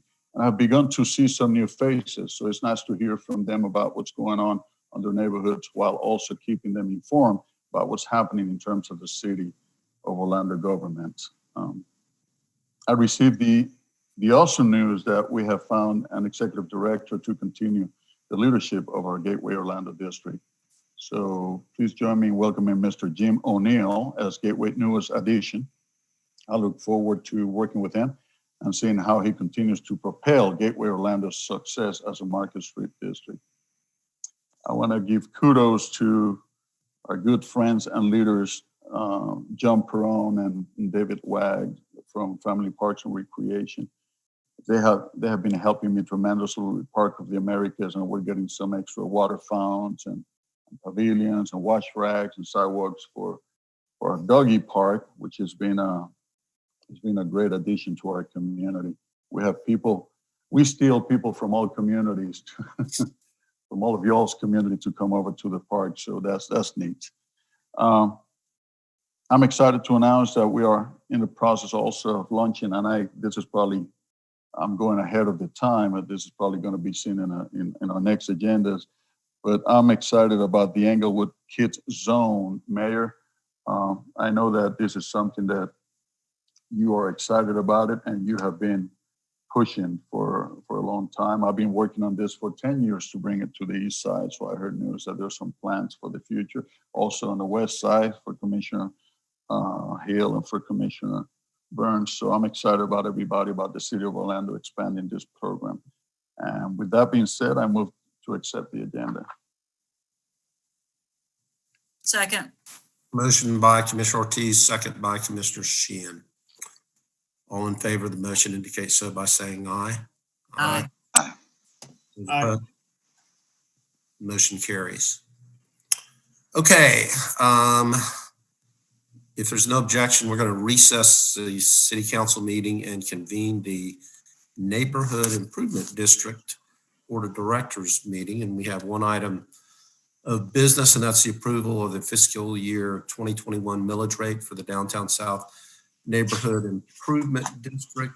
It's a companion item to B7 on the consent agenda that we just approved. The proposed millage rate for Downtown South Neighborhood Improvement District is 1 mil exactly, which is the same millage rate as the current year. The proposed millage rate has been approved by the Downtown South NID Advisory Council at their July 8th meeting. Is there a motion to approve the millage rate?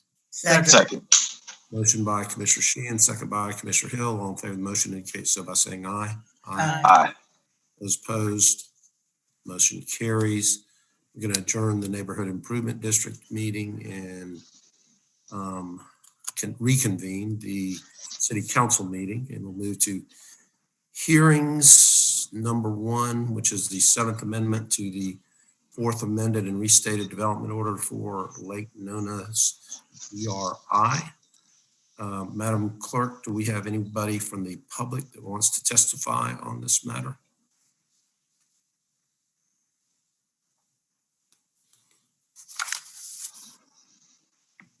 No, Mayor, we do not. Discussion around, oops, I need a motion to approve. Motion to approve, sir. Second. Gray. Commissioner Burns was the second. Yes. Discussion among commissioners, hearing none, all in favor of the motion indicate so by saying aye. Aye. Those opposed, motion carries.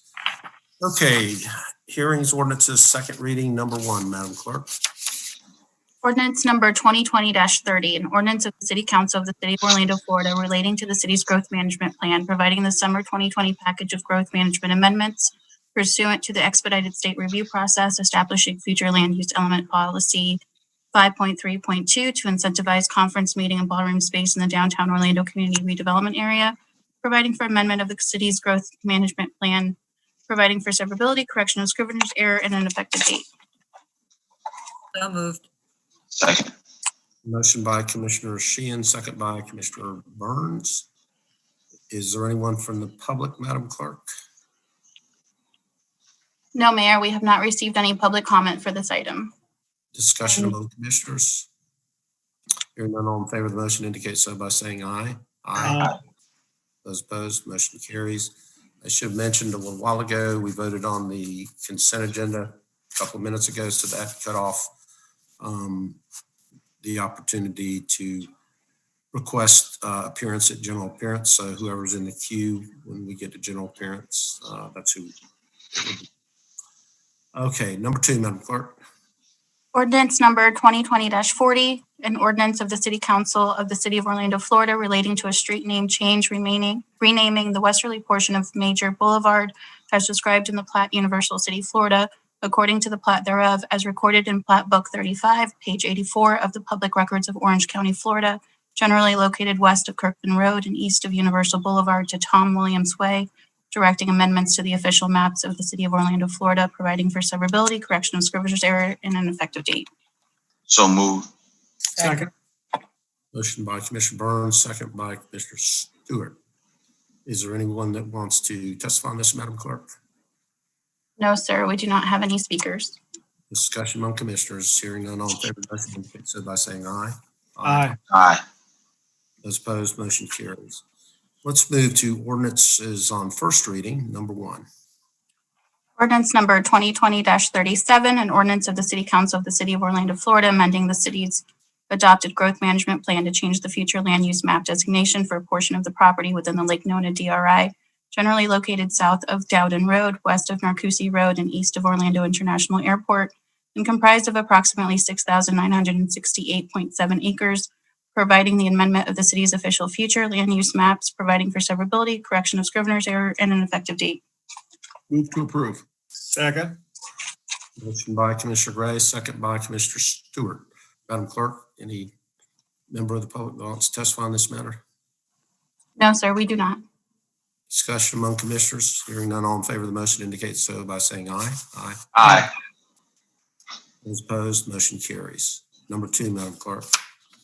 Ordinance number 2020-38, an ordinance of the City of Orlando, Florida, amending the Plan Development Zoning District regulations for the Lake Nona Plan Development, generally located north of the Orange-Osceola County line, south of Dowden Road, east of Boggy Creek Road, and west of Narcoossee Road, and comprised of 6,969 acres, more or less, amending the Plan Development District's development standards, mix of uses, and conditions of development, directing amendment of the official zoning map series, providing for severability, correction of scrivener's error, permit disclaimer, and an effective date.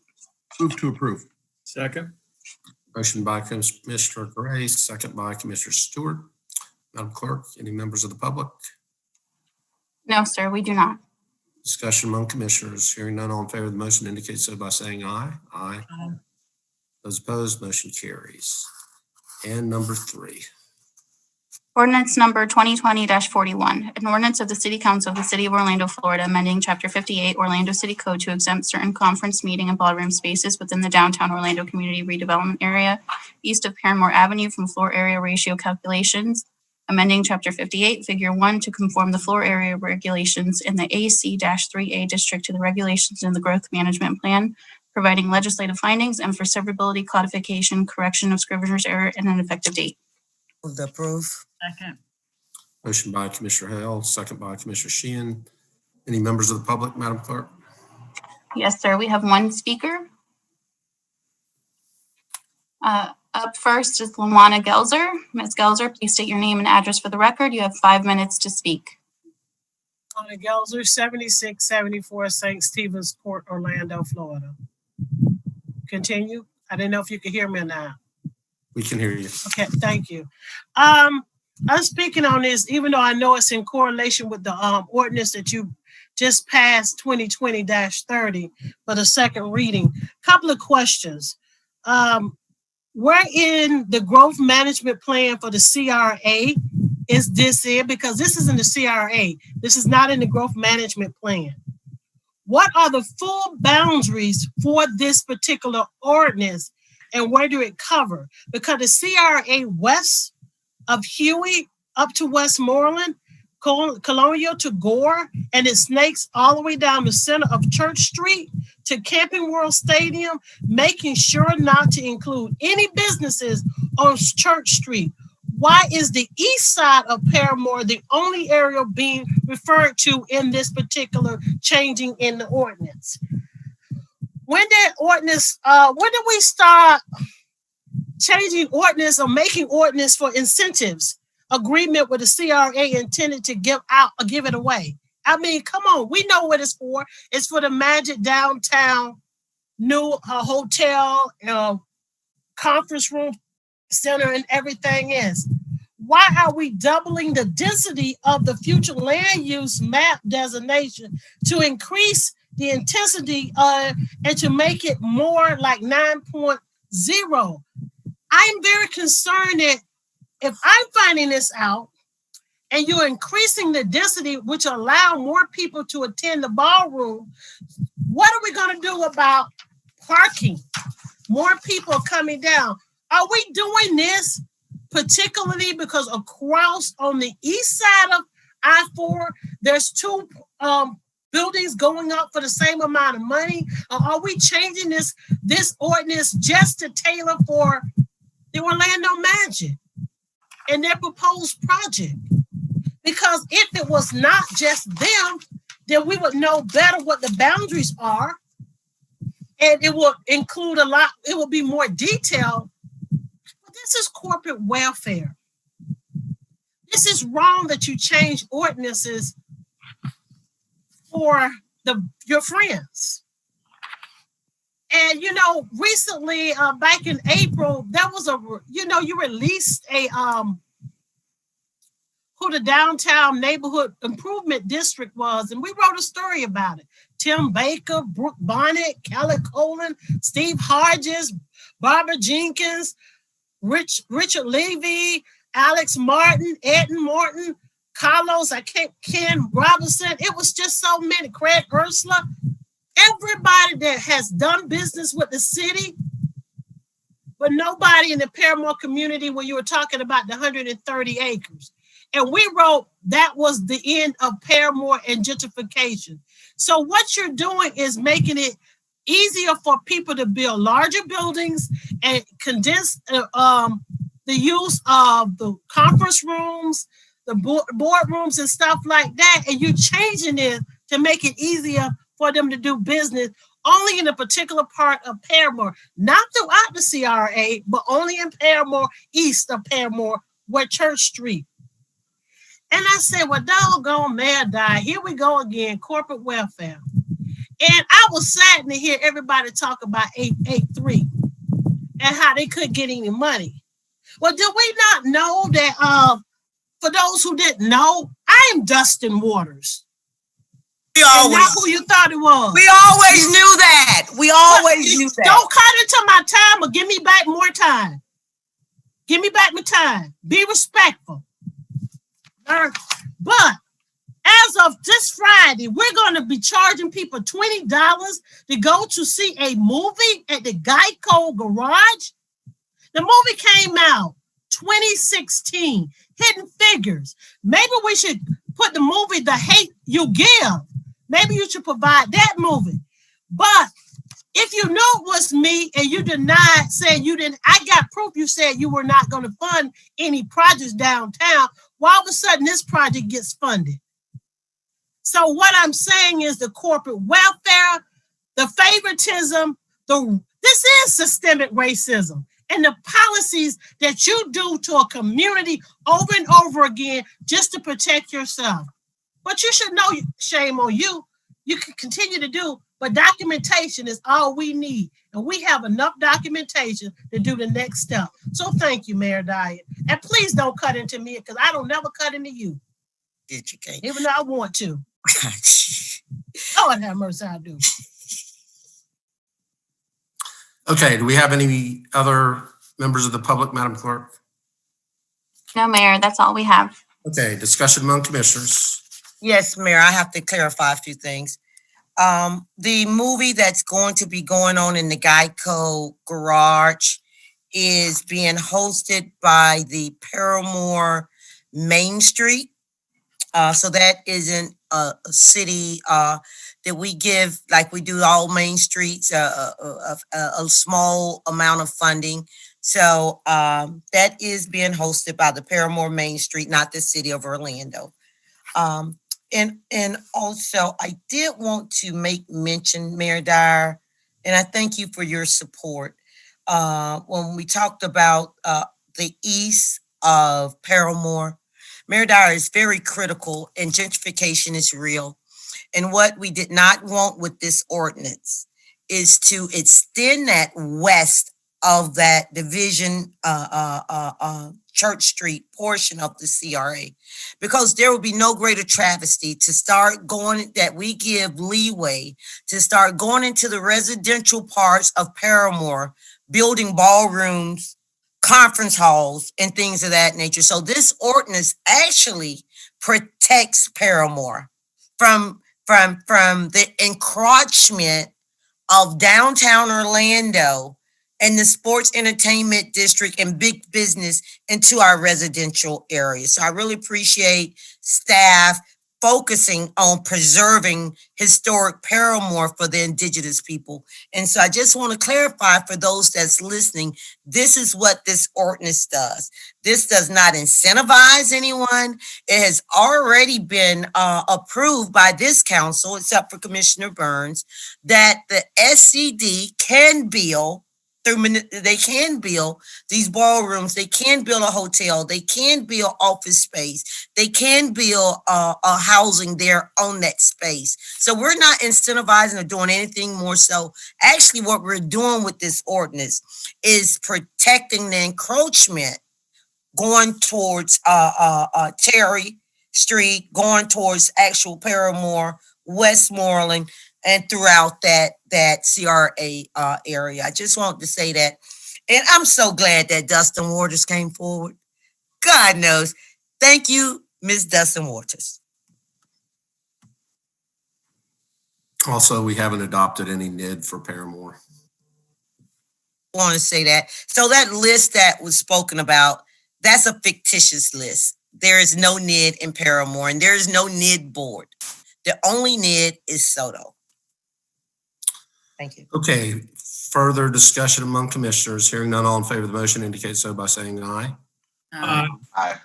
Those opposed, motion carries. Okay, that concludes the agendaed business for the Orlando City Council. Communications, would you let me know when we can move forward on the general appearances?